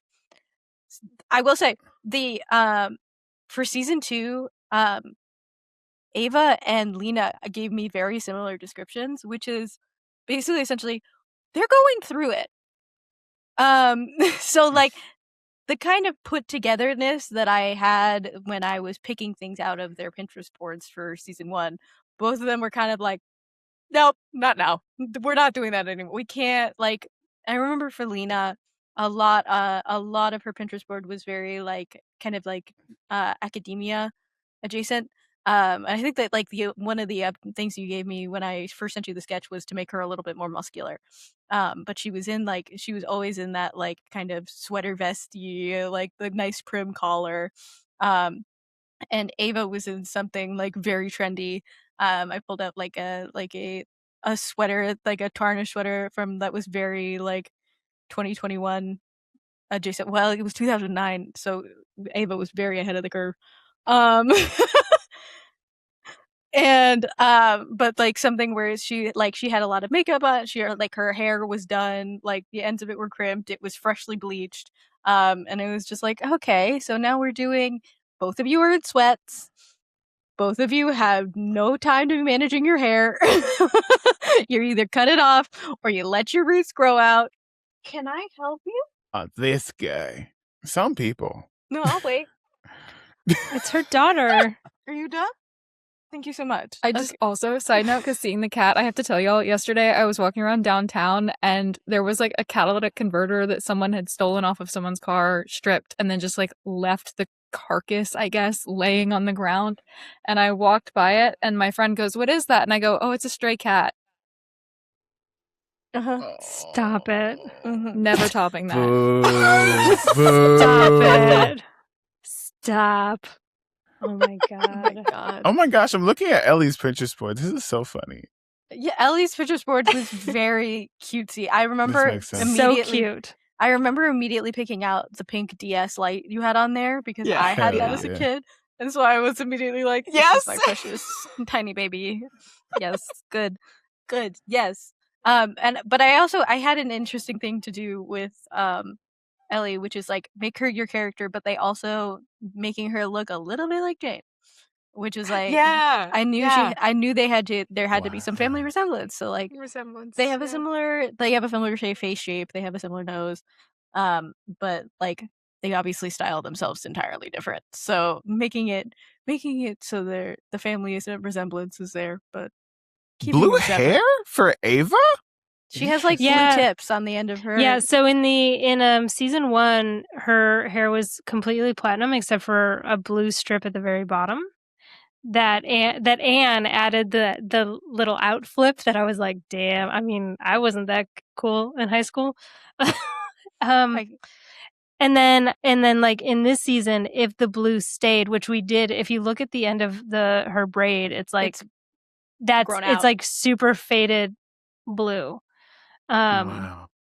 But I was like, but if you look at the board, I mean, it's just like anger of just like, because she's Yeah, clearly like not okay that she shot her crush in the face. True. fair enough. I was texting you about this. I was like, it's You sure interesting were. to me that Ava has had the most material consequences of this entire experience, or negative consequences, with the least amount of benefits. Which is Yeah, like, you it's tried to like- kill my mom. Yeah, and Tyler died, and Amelia died, and Ashley got her house destroyed. I was like, Well, that was fine. brutal. She ended up being a bitch. It's fine. Let Yeah, it be known. She ran our hate account. What? No. True. To let it be known, I did call out in the journal entry I wrote for Ava and gave to Justin that Ava knew that they were the group of mean girls, but they weren't directing it at her, so it was fine. Ooh. And let it be known, Ashley called the hospital for Jade. That did happen. Before or after Multifaceted characters. you know? Mhm. All right. Just saying. I do have more questions. Yeah, Oh, go ahead. great. Still from Brina. If you got to drop your character, or for Justin, an NPC, into any other universe, which would you pick and why? I have an answer that is, I don't want to say controversial. I just think Jane would be really good in the Hunger Games. I don't want that for her, because obviously that is a hellscape and a dystopia, but I think she would do really good. What? No, that makes sense. Like, Ava, I just think she would. for Ava, I would love to see her in Riverdale. Justin is oh my god. I think it'd be so funny. Justin's my horrified gosh. by my answer. Like, No, it yeah, works. my character would be great at killing kids. Damn. Psycho Jane wasn't that far off there. Jeesh. I'm not saying I want that for her. I'm just saying if she was hypothetically in the Hunger Games, I think she'd do all right. Jesus. Damn. Fair. What were you saying, Kate? What were you saying? Go ahead. Oh, no, I just think Ava, when you said that, the first thing that came to mind was Riverdale. Early seasons of Riverdale or late Ooh. seasons of Riverdale? Early, so she could go to the late, because it was wild. Because after that is just, It's you don't want to end up in the quadruple the polycule that they end up with. You don't want that. Actually, that was the Wild one show. part where I was like, okay, they got back on track. Like, I don't know why. They Like, got back to. They 'cause, went to. okay. They were true to form. yeah, remembered they went what back this was to it. No, about. 'cause season 1, I really liked. I feel like it was a good, solid, good, like, first season of, like, they told a story from beginning, middle, end, and it made sense and was cohesive. Season 2, I literally think I got to episode 3 and was like, what the fuck are they doing? And I never came back. And then I later on found out that they got in a quadruple or whatever. And I was like, okay, cool. Like, Good- so that was good for that was fun. Comic book them. accurate. Good for them. Yeah. Yeah. But yeah, no, that's funny. Okay, Riverdale, that's cute. And what about And Lena? I'm trying to. Ooh, what? I don't know. Come back to me. Does anybody know theirs? don't I know mine. Ellie would so be either I guess, okay, maybe not age, but Powerpuff Girl or Totally Spies. I feel like she would fit so well into those. Oh, Totally Spies would be perfect for her. Yes. Ellie would be Totally really good in the Spies, Winx yeah. Club. There's not a pink one too. In the Winx Club. Ellie would have been really Hey. good in the Winx Club. It's good. It's good. Any NPC? Yeah, that's the question. I don't make the rules. I would put I would also If- put Eric in the Hunger Games. that bad. Yeah. Damn. Eric put maybe Law and Order SVU, so it could be useful. I would put Psycho Jane in. I think she'd be really fun in Stranger Things Ooh. because I don't think there's a character like her in that. A lot of people get damaged in Stranger Things, but there's no one as aggressive as Psycho Jane. So like beating Vecna season 1. Just one solid punch. like now if she goes to that lab, not many people are making it out. Very to the point. Another thing, like there are scenes with Psycho Jane that just didn't make it to air because of like the nature of this show, which is like, interesting. We don't really have the insight except for the Mind Palace, which is like something I did not prepare for at all. It's like, well, all right, then, good idea, guys. But yeah, Psycho Jane and Stranger Things. She would have fun. She would have fun, aka torment children. No, she would. Yeah, she doesn't give a fuck about kids. No, she doesn't. She said, "Fuck No. them kids." On multiple, like, Yeah, fuck it, fuck the Fuck them. timeline, fuck them kids. fuck them kids. But yeah, Even that's when what I one would of them do. was herself. Yeah, Yeah. it wouldn't be the first time she tried to kill herself. You know, it's like it's wrong. It's Psycho Jade. It's Psycho Jade. Well, yeah. All right. Argo. Okay, Lena. Oh, okay. I thought of one. I would put Lena in the movie version of Josie and the Pussycats, and I would make Ooh. her the like manager of the band. Like I know they had a manager. What was his name? I forget his name, but Oh my god. Alan Cumming is the actor, yeah, but well, no. yeah. Remember they had the brother and the sister. Yes, Remember he yes, was yes, the actual yes. first manager. With the- Yeah, oh my god. yeah, and I can't remember That's one his of my name. favorites. Yeah, but I feel like I would be like the one who was actually like maybe in charge, or maybe I would be in charge of like their blog or something. And like I have no musical talents, but I had a lot of smarts, and so like I was kind of like, of course, it was like because the movie set in the early 2000s, so social media wasn't exactly a full thing, but like blogs and stuff were a thing already. So I think that Lena would be a part of that, like social media before it became what it was. And I think that would be a fun place to put her. And then, like, because Josie and the Pussycats also was way ahead of its time on its commentary. And I feel like her character would have started to figure out, like, the kind of weird, messed up, like, shit that they were doing and be like, fight the powers. So, like, I think it would have been fun to be in that. Yeah. To put her Fair. in that situation. Argo. I think for Argo, I would put her in Percy Jackson, but I'd put her in the second book series at Camp Jupiter. Argo's But I still would a put it kid. specifically during the time period when it's like the Greek camp and the Roman camp are about to go to war. Mhm. That's where I would put her, because I would want to see how she would handle that. Because like I feel like as a character, you know, she's going to be really like not sure about what to do because she's like so military. She's going to defer to the person that she views as an authority figure. And by that point, there are people from the Greek camp who are like in the Roman camp as figures of authority. And I think that that would cause like her to blue screen essentially, because she would be like, I don't know who I'm supposed to follow, the person who has earned my respect or the person who I have been told to respect. I want to see Argo in like a monster of the week situation really bad. Like I want to Supernatural was like my second choice. I see, wanted to I see want to that see her too. in Supernatural so bad. Like a Mhm. situation like this, some bullshit is happening. It's just like fuck. Yeah. I don't know.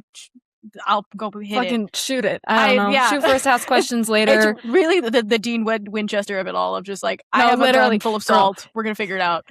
He was on the mood board for this character. I'm not even gonna lie. Like, I'm not even gonna lie. He Yeah, was yeah, part yeah. of the inspiration. Supernatural made it into my game. Supernatural made it into everything I'm involved in because I have a supernatural tattoo. Thank you very much. I had an AP that fell apart, RIP, where I was playing just basically femme Dean Winchester, and she was so stupid. It was great. Love it. Yes, this was Femme Dean Winchester. Yeah. Thank you. I'm glad someone clocked the comparison. That makes me so happy. Yeah, no, I would do either like something like that where it's like very much like about the internal strife of, you know, do I do what I've been trained to do or do I do what I'm learning to do, versus there's also a part of me that now wants to put her in Totally Spies or Winx Club now that it's been brought up just to see what would happen. Well, if it was the Winx Club, would she be part of the Tricks, or would she be in the Winx? But see, like, I feel like it would be funnier if she was in the Winx. Like, I feel like you have to double down on that, like, kind of that break that's going on and just really make her as uncomfortable as possible, because that is the only way she grows as a person. She's literally with the Sunshine Princess, and she's there like, I'm overstimulated at the Winx Club. She goes through her magical girl transformation and she comes out wearing Janko jeans and oversized t-shirt and grunge eyeliner. I mean, that's Like, essentially that's what the vibes here. That's what Tecna came out in, essentially. There you go. I would pay money to see that. And then she would see the tricks and be like, ooh, like, wait a minute. Wait, Was why I do you part of get the cool wrong outfits? team? Wait. Is this how you guys feel when I talk about Power Rangers? Do you 'Cause not I know have about the no Winx idea Club? what's happening. Yes. You don't know about this Italian fairy program? I don't know about Okay. this either, so it's fine. Makes sense. Okay, You don't know go about on, this go on. Italian animated show from the early 2000s? Can I just say though, like, I love how so much of this story is inspired by like every single one of our, except for Justin, experiences with being a teenage girl. Like, it's so much of this is like about the true experience of being a teenage girl and how what it actually feels like to deal with that, and not just like what it would be like watching Pretty Little Liars when you were a preteen, being like, that's what being a teenager is going to be like. No, like, it feels like we are reflecting on our actual experiences and putting that into these characters. Yes, I 100% agree. I think it's so special. And this is actually a question I had for everybody, but I don't want to derail it. And I know you have more questions, but I thought this was so special that this is, at least for me, the first all-femme table of players I've been at ever. Really? Mm. I'm woke and I didn't even try. What? Really? This is the first one? Wow, that's actually really? Yeah. First? Yes. Yeah. And it's so special. It's so special. Is true. Justin woke or is Justin girly pop? We did talk about this I a would little say bit. girly pop. We did talk about this a Mm. little bit on like the last reunion, but like you didn't do that on purpose. That was an No. accident. All of you had the best application. Well, the first three. And Yeah. then I cast Claire to gel that together. So the first three, all you guys just had the best applications, to be honest with you. Sight unseen. I didn't know any of you people. And then I keep wanting to call you Jane, but you're not Jane. And it was like, hey, I think Ellie's kind of cool or Kiki's kind of cool. And I'm like, sure, let's do it. So I didn't try to be woke, but I've look where we are Kiki- now. Kiki and I found each other several drinks in at a Courtyard Marriott. I appreciate it so much. I'm so glad. Like, I just want to thank you for inviting me to be a part of the second season. It's been a blast. It's been so much fun. And like I said, it's been so special. So thank you. Thank you guys. I don't know. I just feel like there's not like a lot of space for female stories, like female-led stories that feel true and authentic to the female experience, that don't go through some level of like producership that ends up impacting the authenticity of those stories. And I think that that's something really special about this space, is that we get the opportunity to be kind of like a little bit gross and a little bit weird in the way that only 13-year-old girls can be. Something about that is just so healing in a way, I guess. I don't know. I get it. This is why I can't play a teenage girl. Well, Couldn't and do it. I think the other thing is, like, for Justin, right? So the things that we would do now, Justin has great reactions when we take too far, and my question to Justin is, do you play up the reactions? Because sometimes we would say something, you're like, what? And I'm like, God, you just didn't hang out with girls. Like, this is nothing. Like, I don't have room to lie. There's no brain space for me to fake it, to be honest with you. It's like, my husband has all sisters. So when he was watching part of this, he was like, God, that is just how you guys are. It's disgusting. He's like, really? he's like, I love that so many men think that girls and women are just these like really put together things. He's like, I have all sisters. You went to an all girls school for too long. Like, y'all are gross. I think especially in a space like Power Rangers, you know, where it's like you were talking about SM in the beginning. It's like, when we were growing up, there was one female ranger, and it was the Pink Ranger, and everybody fought over it. And I remember we would fight over it when I was in preschool. We would also fight over, we would play Teen Titans. And there was only one girl in the group, and it was me. And someone else, I always had to be Starfire, and someone else had to be Raven. And there was one boy who was very not happy about it, you know? But like, in a space that is so just inherently male-centric, male-dominated, and it's like a space where it's just like, you're fighting, it's a fighting like show, and they're like bleeders and all this stuff, and it's nice to just have it be women, you know, and have it not, and like not have it be like when you were casting it, have that not be a second thought, that it's just like, oh, it's just going to be, this whole team is going to be women. And that's not. It also does make me wonder a little bit. And Justin, this is not to call you out. This is just to kind of like point out something that I am now like hypothesizing about. It's like, I know that you said that there was multiple times during this campaign where we didn't go in the direction that you thought that we were going to go. Mm-hmm. And I wonder how much of that is because not Star Trek, not Star Wars, Jesus, the Power Rangers lore and story in general is built with the assumption that there is male characters who are going to be present. Whoa. And I wonder if a lot of this is because we are a group of women who just don't react in that way and took it in a different direction. Wow. Oh my God. We also might just be freaks. I don't know. We are definitely freaks, but that's the women that's the girl experience. We're little freaks. All of us are. So that's kind of something I'm just wondering about now. I can go down the line of like things that I thought were like, holy shit, I did not see this coming. Because I remember there was one time in season 1 where you specifically were like, I thought you guys were gonna like go to the party or something like that, and we all stayed together. The vigil, the vigil. That was and we were like, vigil. why? We didn't go. We were like, I don't. Why would we go? R.I.P. to those 2 hockey players, but I have more important shit to do. Well, like, I mean, okay. Here's the thing, though. As behind the scenes, that like finding ways to feed you information that's slightly important without like feeling organic, you know what I mean? So like the moments of the information, specifically with the vigil, of like they're taking over your friends, they're listening to your phone calls, just didn't get, they just didn't have it. You didn't hear about it, you didn't know about it until it was like, oh wait, all the hospital are robots? Oh shit. And like it allowed the problem to exasperate. It got worse. Exacerbate?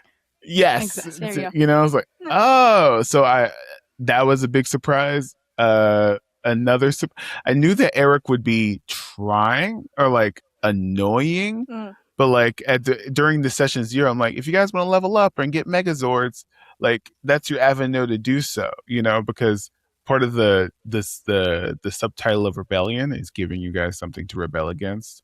So I had to put a stiff in there so it can be like not evil, but like an obstacle to what you guys need to do, but also not a villain, if that makes any sense.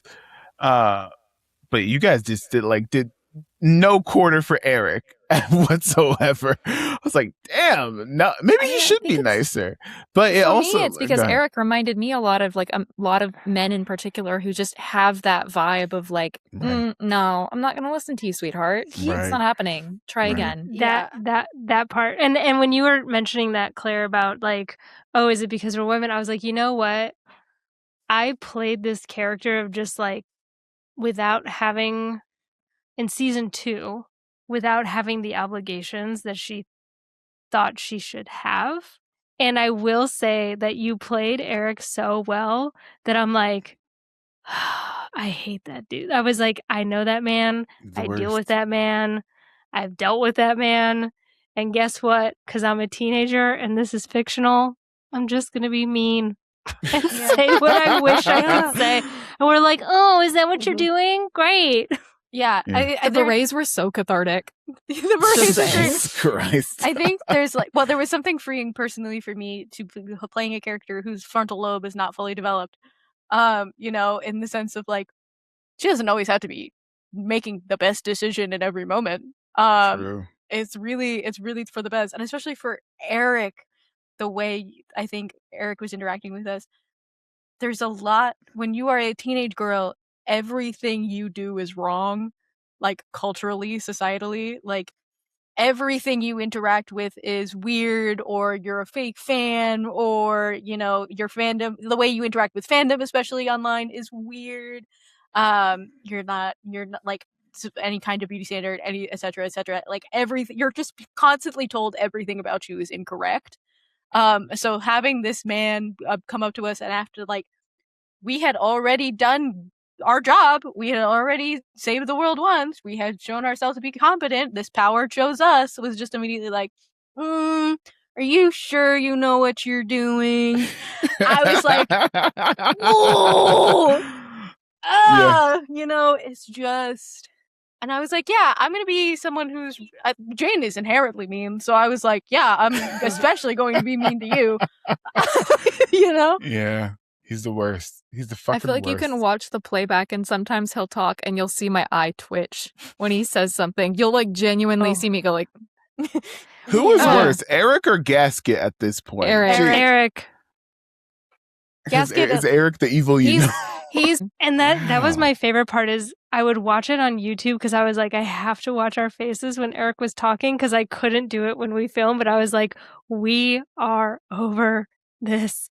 See, man. this is why I didn't want to tell him, the actor, because he's going to be like, you made me into an asshole. You made me like, terrible. Well, no, because the problem was then when I watched Time Force, I texted Justin, I was like, I hate Eric so much. Like, so much. Guess what? No, you are accurate to the character because he sucks.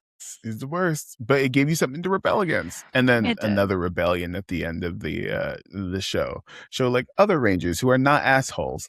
Like not every NPC is an asshole.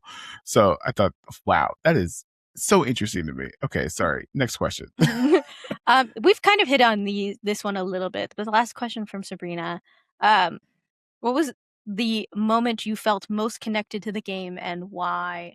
I mean, we've talked about it in like the grander overall sense of why we feel connected to the game, why we feel connected to the characters, but an exact for moment. me, it was definitely the moment. It was in Argo's apartment at the very end of the campaign. Like I was locked in for the campaign, don't get me wrong, but there was just something about everything coming full circle in that moment that I was like all the way there.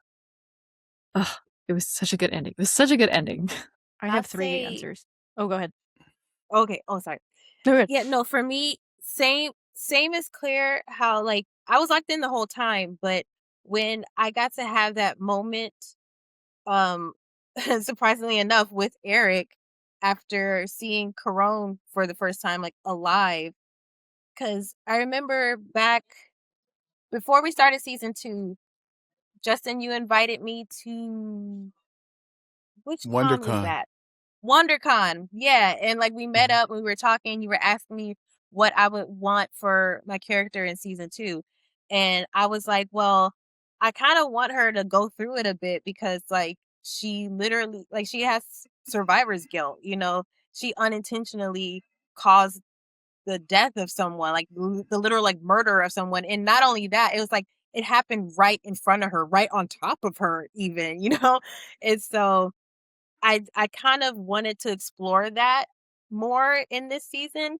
And of course, with the season only being 4 episodes, we can't have a lot of moments of like breadcrumbs of like Lena going through it.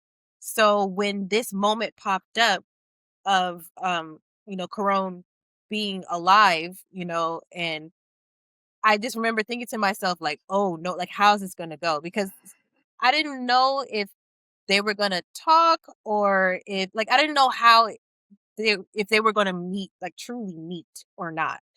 And so when you guys like walked away, like went into her office or something, I was like, oh yeah, no, she's not going in there. And then like all this stuff happened of like y'all being in the office. And then when you asked Justin, you were like, oh, Lena, what are you doing? And I was like, she's not even in there. And the fact that then you gave Lena that moment to have with Eric of all people to really kind of talk about what she's going through and how she, because literally through the whole campaign she never talks about it with anybody, even though she's like close with everybody. There was just never a moment because it's like we got bigger fish to fry. So to finally have that moment happen and her to express like kind of like how she really feels and her guilt and also just her sadness about the whole thing, it was really nice. I was just like, ah, like this is what I wanted to do the whole time. Like, and I wish we had more time to, really dive deep into all of it, but I'm so happy that she got that moment. And I feel like that really made Lena's character fully come together by the end. So that even though, her and Corone never did like meet technically or talk or anything, I think just getting it out was enough to kind of, you know, make it all cohesive by the end. Because then Corone, she came back because of time, travel and blah blah blah. So yeah, that really was the moment for me that was like, yeah, this really came together. I love that moment so much. You getting the Q-Rex. Unplanned. That was unplanned. yeah. Vibes. That was really fun for me. Mhm. I have 3 answers because it's my show and I can do what I want. I think 2 of these happened off camera, and then I have 1 on camera. I say the first one was when I was looking for our Pink Ranger, and it was right before PAX East, and so I was kind of test with digging around and looking around and finding somebody, and I had a moment of like really sitting down with myself of like, okay, what is the dynamic here? What would be really good at this table? But also realizing that this is something very precious. And needing someone there that I would trust with the situation and trust with the dynamic, and was like, Kiki, we'd met, I don't know, 3 times at that point, but but I was like, yeah, I trust Kiki to understand like that we are very precious about this and that this is important to us and that this is something that we all hold near and dear. The second, I think, was the second session 0, right before we started season 2. The dolphin fight. The dolphin fight. Believe it or not, it was the dolphin fight. But even then, it was like comparing it in my mind to the session 0 we had initially when we didn't really all know each other, but also had like seeing how the table had filled out, and originally it was just the 4 of us, and then it became the 6 of us. Seeing that fill out, seeing how everyone was complimenting each other, but also seeing how we had all grown in comfortability with each other, but also with the table, with the system, with APs. For for some of us, this is our first AP. But just like coming into our own, being a lot more confident, and like not only with the characters, but with the sheet, the TTRPG, with each other. And I was like, holy shit, we're locked in. This is gonna be great. And then on camera, I think in the last episode, when Jane was in her little mind palace with Psycho Jane, and having that moment of realizing where not asking for help gets you, where being alone, being isolated, where just like letting anger sit and fester, where that leads you to, especially she had that moment where she realized that like everyone had already backed her. She had almost died previously, the last episode, and that she recognized that they were behind her no matter what. Even though the Psycho Jane was her and her in like her worst form, that she was confident that she wasn't going to get there, and that wasn't her, and that she had something that that version of Jane didn't have. And then that was really precious, and that was this table and all the people and all her friends and her sister. And so that was hit me in my right in my honey nut filios. God, there's a couple moments for me. Honestly, it was Kiki as Ava at my parents' house. That was gonna be mine. That's mine too. And it was because it was one of those things like you have because like Justin and I had some talks about like, hey, what would happen? And I was like Ava knows with her background she's not okay. And I told Justin, I was like, she will tell her parents she's a ranger. I'm telling, like, she will, just because she's like, I need you to understand that I'm really okay, but like I'm trying to manage school and everything and like saving the universe, so like lay off. Just like give me some grace. So I was like, oh, the whole time I'm like, oh, is that gonna happen? And then when Kiki went, I was like, well, Shook. let's I did see. And not expect that. the way Justin like played my mom, I was like, even me, I was like, oh my God, what did I get caught doing? What is happening? Why am I in trouble? What? I don't know. Wait, I don't know any of the. Oh God, she has to call me. She has to call me. No. And like trying to figure out how to navigate that with Kiki of like, so here's how you act like me, and then come back.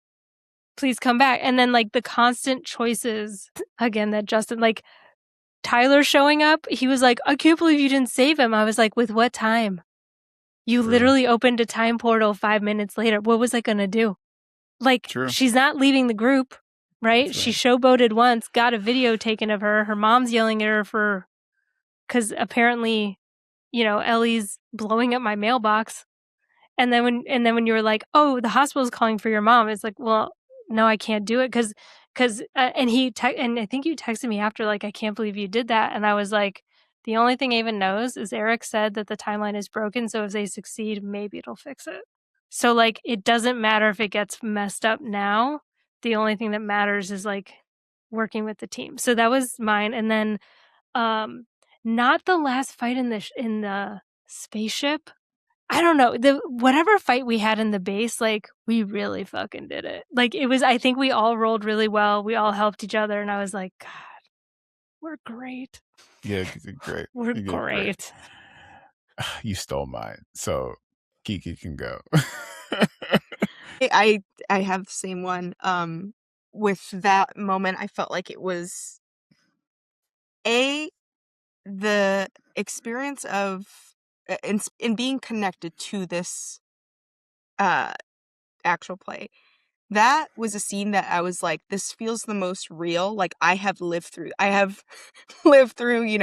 getting in trouble with my parents, Ava's mom, the way Justin, you like characterized her as like maybe an alcoholic, very emotionally unstable. That felt like so real world and grounding to this story that it's about space and like, you know what I mean? Like it felt so real world stakes that I was like, this feels like an actual lived experience. And then just like the trust between like with Kate as this character, like I don't want to ruin this for Ava, you know, I want to make sure I treat this with the respect for your character. And then also just like the telling Ava's mom that I was a ranger also felt like, you know, I got this. I feel like I have to do this. For me, it also kind of reflected like we are all sitting here getting together on Wednesday nights to create like a story. We don't have to be, you know what I mean? Like we don't have to be sitting here doing this, making art together. And so it was in that sense what made me feel very connected. And then just seeing so many moments of you all, like all the Argo's like moment in the apartment, just there were so many parts of it that I was like, this feels so real. It was very special. Dang. I like that moment because you say the thesis of the show. And I never had to tell you to like, that's the point. Like the human connection helping other people is the point, and that's okay. And that's worth sacrificing for. I was like, that mission accomplished. We did it, team. We did it. Which like my number one season 1 moment was saving Ellie and like everyone, you know, rolling together and her becoming Power Ranger. Perfect moment. It's hard to top, but like season 2 had a bunch of those moments, like specifically with that moment with Ellie talking to Ava's parents, because I did not see that coming as a GM.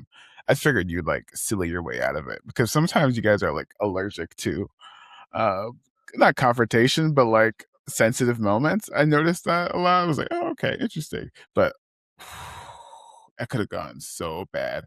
Or the moment right after, because we don't know what Psycho Jane is doing. You teleporting, and Psycho Jane is already at Ava's house. Oh my Oh my god, that's terrifying! Like holy shit. Or I love the moment where Corone and Argo fight together, and they slice the queen.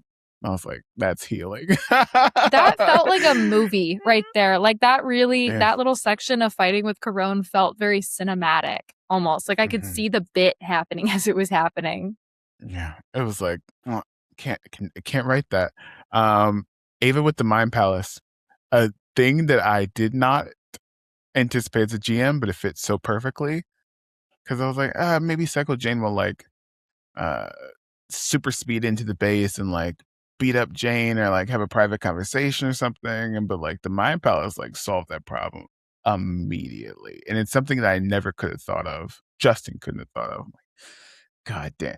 And the gasket coming into Ellie's Mind Palace. Holy shit, man. I was scared. I was like, fuck. Justin's gonna kill Ellie in the mind. Oh, it was brilliant. Or I loved I loved when Lena took Trip's gun. All of the Lena and Trip stuff was just I can't write that. That's brilliant. I did not see that coming. I was proud of myself when I did that because I just had the thought so quick, and I was just like, "That's cool. I want to do that." Like, that felt like a leadership moment. I remember thinking to myself, "This feels like what a leader would do in this moment," especially because it was so chaotic. You know, like Kiki's trying to kill the bird. He's busted down the door trying to. No, he did. He shot Jane in the chest. Yeah, he shot like, me. Yeah. You know, He did shoot me. yeah. Yeah. And I still tried to flirt with him, no. But like, Damn. you know, there was just so much happening. And I was like, I have to take control of the situation in this moment. Let's see if I can. And then I just thought of that. And when you said that he was like seeing if is Circuit his name? The little bird? Mm-hmm. Yeah, he was seeing if Circuit was okay. I was like, he's distracted. Like, I have to act now. Give it a mug that- trap yeah. or kill him. That's insane. That's so funny. I to knew me. I He wasn't shot gonna like me. hurt him, but Mhm. I was like, no, we gotta take this gun because he's just like trigger happy, you know? Like we can't have him shooting anyone else. So yeah. Mhm. Oh, Jane versus Psycho Jane in the Mind Palace. Put it in the Louvre. Brilliant. It's so intense. It works so well. Like, man, it should have been in season 1, that gimmick, man. Because like you guys didn't talk to Gasket that much. I was like, man, that brilliant. Or the ending when Argo finally gets to come to the party. I was hoping that would happen. I had no way of guaranteeing that happened, but I was like, there it is. The Zeo Crystal has Hello, healing properties. Earthlings. And like it's the perfect full circle moment of like you guys being forced to become rangers and like having the power thrust upon you because the crystals chose you, and you're like, not worst case scenario. It's kind of like the Green Lantern thing. It was like, you'll do. It's you now. Let's go. But now getting the opportunity to choose to become a hero, And it's and that funny person being a friend. Yeah. that moment, actually, that end moment of her coming out of the ship and saying, "Hello, Earthlings." To me, it felt like such a movie because I swear I could see in my head just like not it like it on Argo and then the camera flipping to like literally all of us in the line. Like we literally wouldn't know each other at this point except for Anne and Ellie. And all of us just happened to be at the front of like the obvious group of people that would be there because the ship just fell into the pool. And then all of us with like confused looks on our face and it's like cut the black roll like soundtrack roll credits. Like I just The Power Rangers will return in Avengers Doomsday. Yes. Like You literally guys I can could choose see to it in become my heroes, head. but like you guys, if I don't know if I made this clear, but like Corone said the Zeo Crystal has healing properties. It's an object of infinite possibilities. It's one of the reasons why you guys are like all numbered, because it's the amount of points on the crystal that you guys got. 5 being red, 4 being green, et cetera, et cetera. And I was like, I don't know if they picked up on this, but Corone knows about the other timeline. And if you guys chose to become Rangers again, then you would get your memories back. Yeah, I remember you saying something that it could heal memories. And I was like, ooh, we could all remember our but just But it knowing wasn't that in guaranteed. that moment, yeah, not a that we guarantee. didn't know each other. It's a season 3. That's if we get season 3, but that's a whole other thing. I know Claire has to go, but is there any more questions for Claire specifically? There is 2 more questions total. Okay. But I will give you one of them if you would like. This one comes from the audience. This one is from Ruiz. I'm always fascinated by the response. So the question I ask AP performers is, how did recording these games affect your character decisions? Is it consistent with your off-screen play style, or do you go for whatever you think will be more entertaining for an audience? Oh. I know that for me, one of the things with Justin that I like workshopped while we were kind of developing Argo as a character, when I play, I'm a min-maxer in real life. That's the way that I go, and it's like physically painful for everyone in the room. Justin has been there for a session 0 with me when I'm trying to min-max. And it's like in my mind, I'm trying to take on the responsibility of combat so that everyone else can handle the responsibility of role play.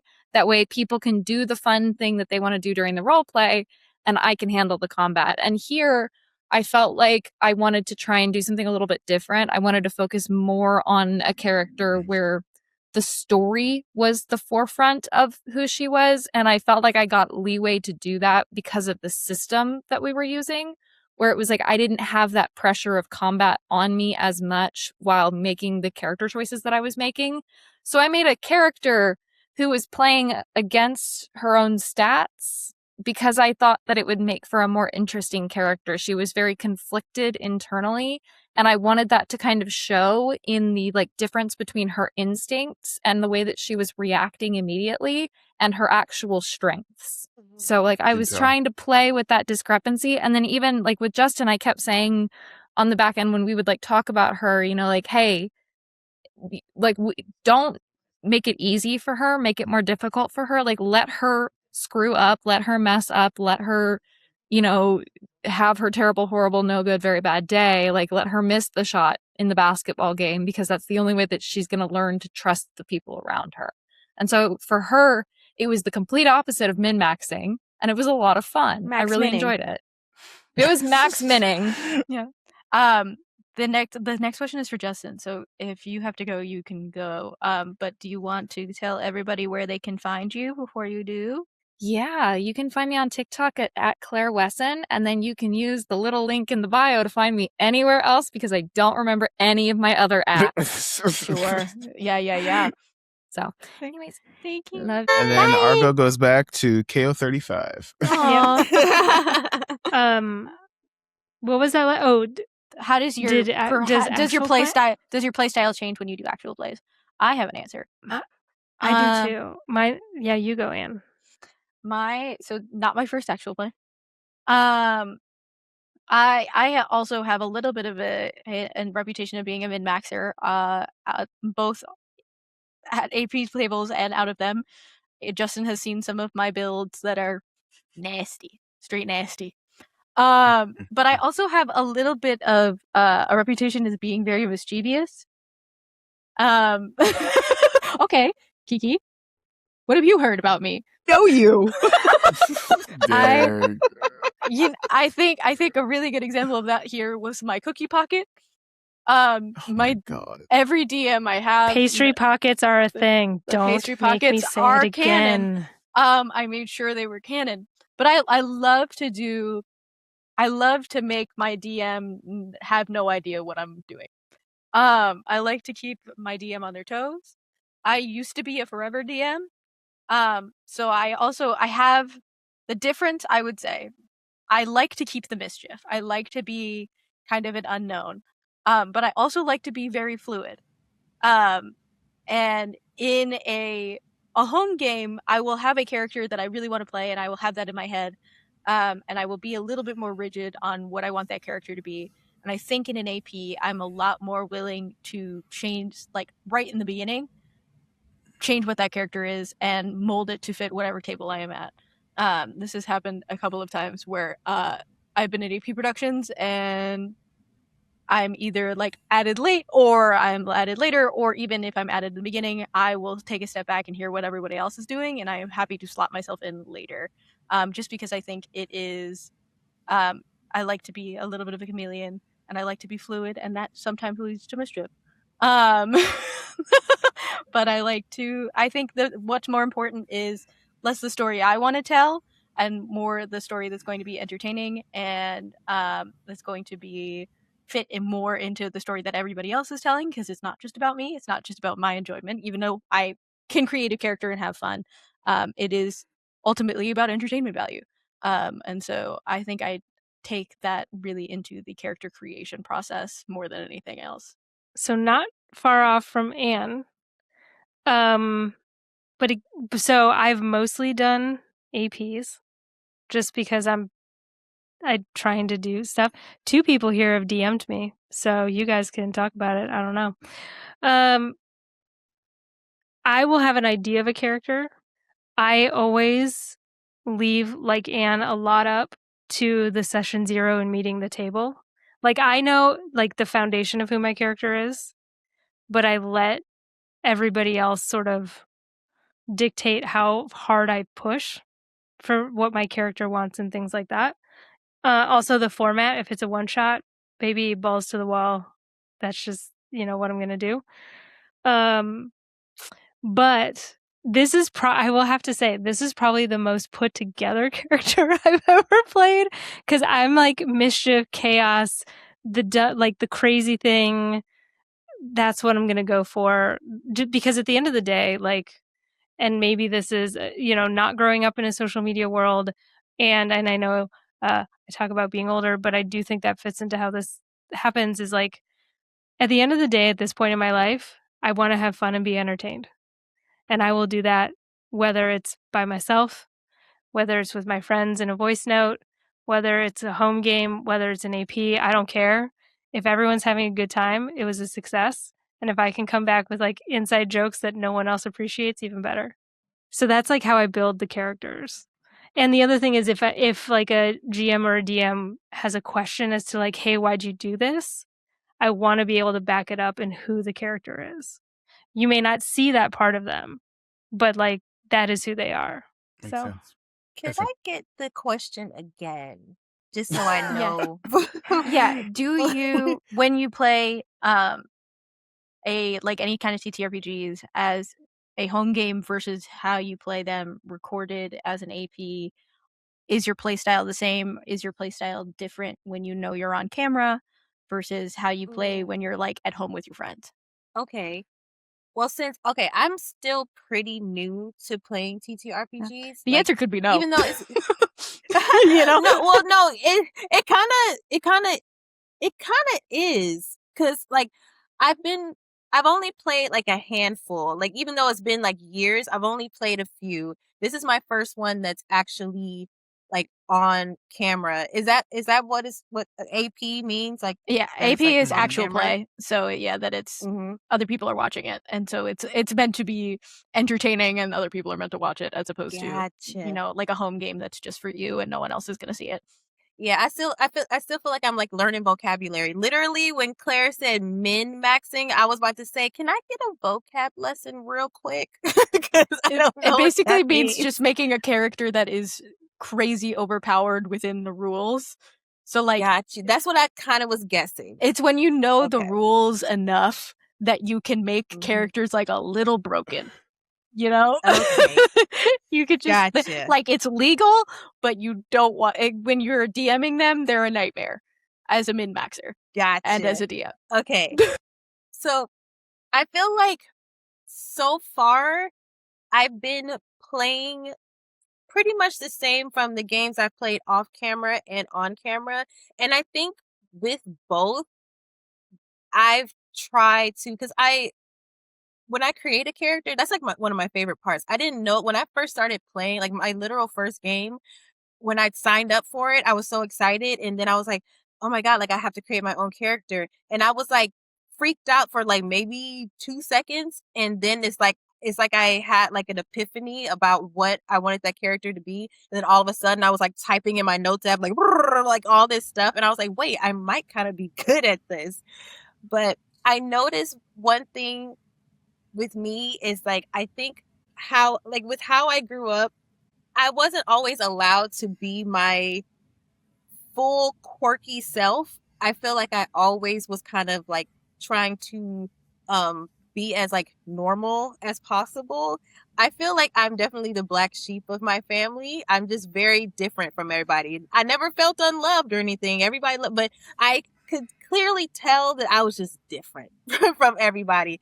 So I spent a majority of my life like really tamping down the weirdness of myself.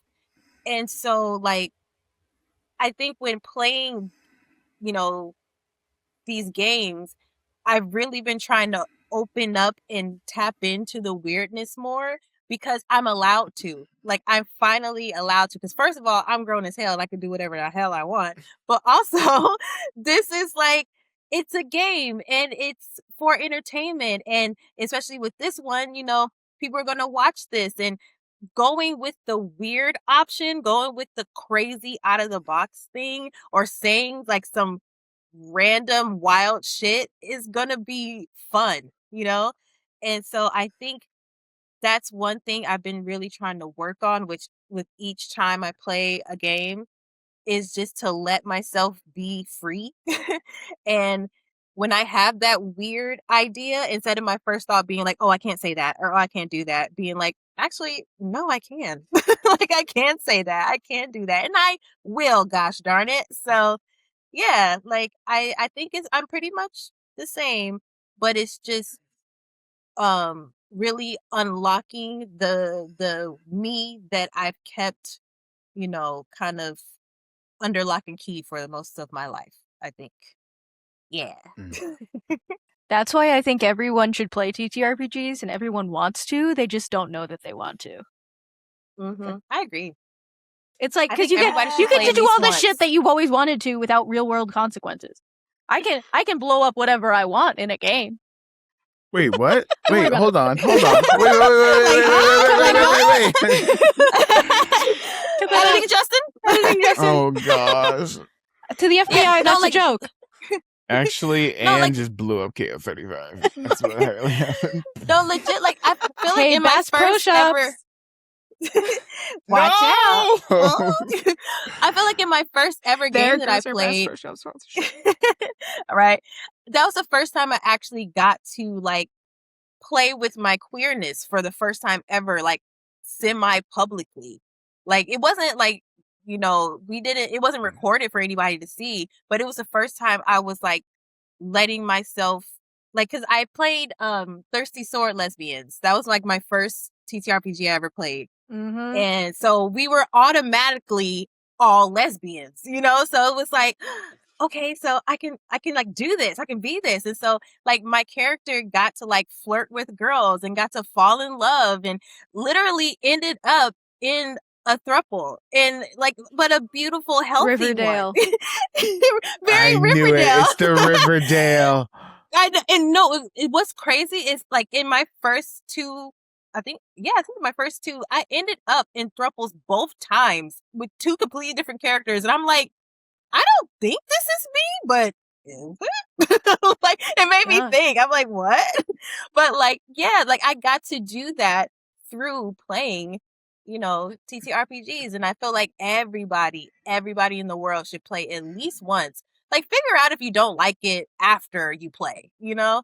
But it's great. I think that's why they put it in like prisons and stuff. Like prisoners, when they play, they love it. And it's just like, because everybody would love to play make-believe. Go back to the simple times, you know? Yeah. True. It's an outlet. True. Kiki? Question was, How do how you does this... how do you act at your home table versus at an Versus- APE? Okay, this being my very first actual play, I got to kind of learn that. Wait, thanks again. I got to kind of learn that. I think, honestly, there isn't too much difference. I'm a big role player. Love to be a character. That's why I love TTRPGs. But I think maybe like you were saying, Anne, is I had to kind of remember like this is for an audience. And especially with this format where we're doing 4 episodes, you know, I want to get across who my character is whenever I can versus like in a D&D campaign, for example. Like you have a year plus to like drop hints of like, okay, your character's backstory, whatnot. This is way more condensed. And so that was a kind of different approach that I had to take, was like immediately off the bat, like, this is who Ellie is. And so I thought that was pretty fun. Yeah. Anyway. Yes, absolutely. I would love to do way more actual plays. It's so much fun.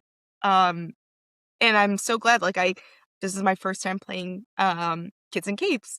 It was a really cool way to experience a different system that wasn't just, you know, Dungeons and Dragons. Do we like the system now? Besides all the I haters. love Yeah, love it's so the system. fun. I had Yeah. already played Kids on Bikes a couple of times.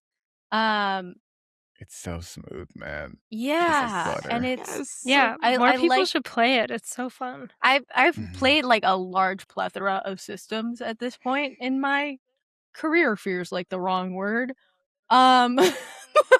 But there's like, as time has gone on, I've seen a lot where like where a game's strengths are and where their weaknesses are. Like I have Justin, this is also from TikTok from Improv GM, who would love to get your info about sound editing. They want to do a Blade Runner AP that's not just a recorded session. Yeah, so I would love to hear a little bit more about, you gave us all like theme songs, which was very fun. I appreciated that. Like the you gave us all playlists before the beginning of every season. And obviously there's a lot of sound editing that goes into these that we hear a little bit behind the scenes, but obviously in the final edit. So what do you think like the role of sound design is in APs, and how do you approach that? Oh, number one, Mhm. pre-recording APs is way better than live. It just flows way better. I can cut things out. We can restart if we need to. And I think one of the stars of that is the themes. Everyone got a theme. And that when you did something important, it would kick in. And it felt more like a TV show. I don't know. You know what I mean? Like it felt like more like you're watching some piece of entertainment or like something with a storyline that and I got to play with it too. Because I remember when I revealed like Psycho Jane's theme is Jane's theme just slowed down. Didn't catch that one. It's like I think and now that like whenever I think about the show, I think about your theme songs. Like Jane's theme is like da na na na da na na na, and then like Psycho Jane's is like bung bung bung, and it's just the same melody, just slowed down, you know. And I think about that a lot, and especially like when Ellie's theme video night. All the theme songs are from Epidemic Sound, where I can just take the track separately and like and maybe if I just want to use the drums of something or the bass of something, like Ellie's theme where it's like do do do do do do do, you know, and like there's the initial theme when she's talking to her sister, and then there's the theme without the drums, without the bass when she's talking to Ava's mom, where it's just like the melody of like what's going on. I love the theme of the Astro Megaship that plays in the background a lot. And so when it comes to like when we're playing, I can communicate tone to you without telling you directly, like, hey, this is supposed to be a meaningful scene. And that's part of like the work that I do with Sabrina of like making sure I have the right epidemic clip, making sure it loops for like 10 to 15, sometimes even 30 minutes, so I can communicate the tone to you without like, you know, we're at school, so it's like a quirky like pow, pow, pow, pow, pow, you know. But all of them have synth except for Zeo Black is the only theme song that doesn't have really any synth in it at all because it was like something new. It's something felt like very Power Ranger-y with like the not the heavy metal, but with the guitar. And then there's a moment in the episode where Claire goes, just play The Chain by Fleetwood Mac or something. I was like, well, we can't, but I can find the closest thing I can that's royalty free. So like that whole scene was inspired by The Chain, which is very interesting. And music is probably like the secret weapon of this whole show because I get to say all the hints in the playlist that no one caught. It's very funny to me. But yeah, I love everyone's theme song. They're all really good. So I hope they're accurate. I don't know if you guys have listened to them individually. Yeah, But you sent them to us before it started, which was very impressive. Because I thought I was like, damn, that's really close. And you have not seen this character in action very much.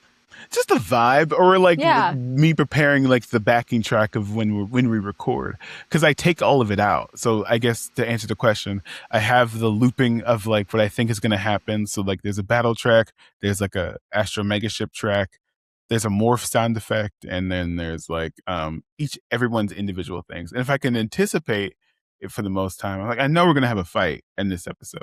I play that battle music fight, you know. I take all of that out of the recording. Thank you, Riverside. Like delete media board sounds. And because the files are already made, I can like slip it into the Adobe Premiere file, raise it, lower it, remove the drums, things like that. So it's a little behind the scenes action. That's super That's cool. so cool. Wow. Could But- you actually send the theme songs? Because I didn't even realize this until this very moment. Yeah, they're in it's in the Discord. I didn't Lena's know. theme is Blissful Morph on Epidemic Sound. Mm-hmm. Like It's in the music motifs text channel. Oh, Mhm. perfect. I'll go check it. Thank you. Because I was like, wait, we all have theme songs? And I was sitting here like, oh, that's so nice. And they change like from season to I season. remember. They do Like, change. yay. I think the only one that does change is Jane, because she gets the Zeo Black theme. You can hear, if I remember this correctly, you can hear Lena's theme when she's running to the school. And you can hear it again when she gets the Q-Rex Megazord. You can hear Ava's theme when she's in the bathroom, when she can't stop morphing a lot, you know. You can hear Ellie's theme in the Mind Palace and when she discovers the CD. My favorite when Jane, when she fights Argo, is when you hear the first full like length of that song. That was pretty good. And Argo's theme, Deep Space Samurai. Oh my God, I could listen to that all day. It's in the Rogue Ranger segment where it's like, and weird fact, it's on Game Changer. They use the same track. Someone in Game Changer has an Epidemic Sound like subscription, because I was watching Game Changer and I'm like, what the fuck? Is our girl gonna kill me? Like they use it like in Wait a the Count the goddamn minute. Rice episode. At the very end, they use Deep Space Samurai. But anyways, sorry. I don't know if that's interesting to you guys. But yeah, I love all your themes. But if I had it my way, I would use like copyrighted music, but that's not gonna happen. Too expensive. Too expensive. Can't afford it. You know, this very legally distinct Power Rangers show. Yes. Like, if I would love to put a Haley Williams track on the Right. when you guys save her That would have life. been so good. That was so good. Man, Just had to do But Paramore adjacent. alas, or the Chain by Fleetwood Mac, or Change Your Great Heart song. or Die was pretty good. Welcome to the Jungle when you guys set Ooh. foot on KO35. That would have been a good one. Just Just that kinda that nice opening lick. Mm-hmm. Mhm. It was kind of Thunderstruck. nice to. Ooh, yeah. It was kind of nice to be able to kind of use copyrighted music when it came to like the clips. yeah, the clips and stuff like stuff we put on social media. Yeah, So TikTok you get a doesn't little care, but- taste. Yeah, TikTok don't give a TikTok, crap. Instagram, they don't care. No, they don't. That's when like my little like editing her. If this were a movie, I'd rather have this be an animated series, but that's not gonna happen. Me too. And the style of Avatar: The Last Airbender. Ooh. Think about That- it. that'll The new work. movie or Me the and old my show? Appa- Not the new movie. Okay. It's too quick. It's too fluid. Everyone's too hot. No, they're not. They're just hot enough. They all have Hotter. abs. Everybody and all take your ripped. Everyone's clothes got crazy triceps going on. It's great. I know. It's like Yeah. Jesus Crazy Christ. triceps, Yeah. bundles of hair just flowing in the breeze. Just, I know. ugh. It's too fluid. It's too fluid. It It reminds me needs of to a be a little TikTok crunchy. edit. Yeah. Yeah, you know, where it's like, you know, like the, you know what I mean? You can I don't see know. you Anyways, can see where the sorry. keyframes are. Yes. I was like, oh, okay. They left the smoothing on. Anyways, it's a good movie. It's a good movie. I liked it for the record. Sorry. Yeah. We need the any other questions? That's all I have. If everyone would like to go around and say where we could find you on the internet, if we'd like to stalk you on the internet. Okay.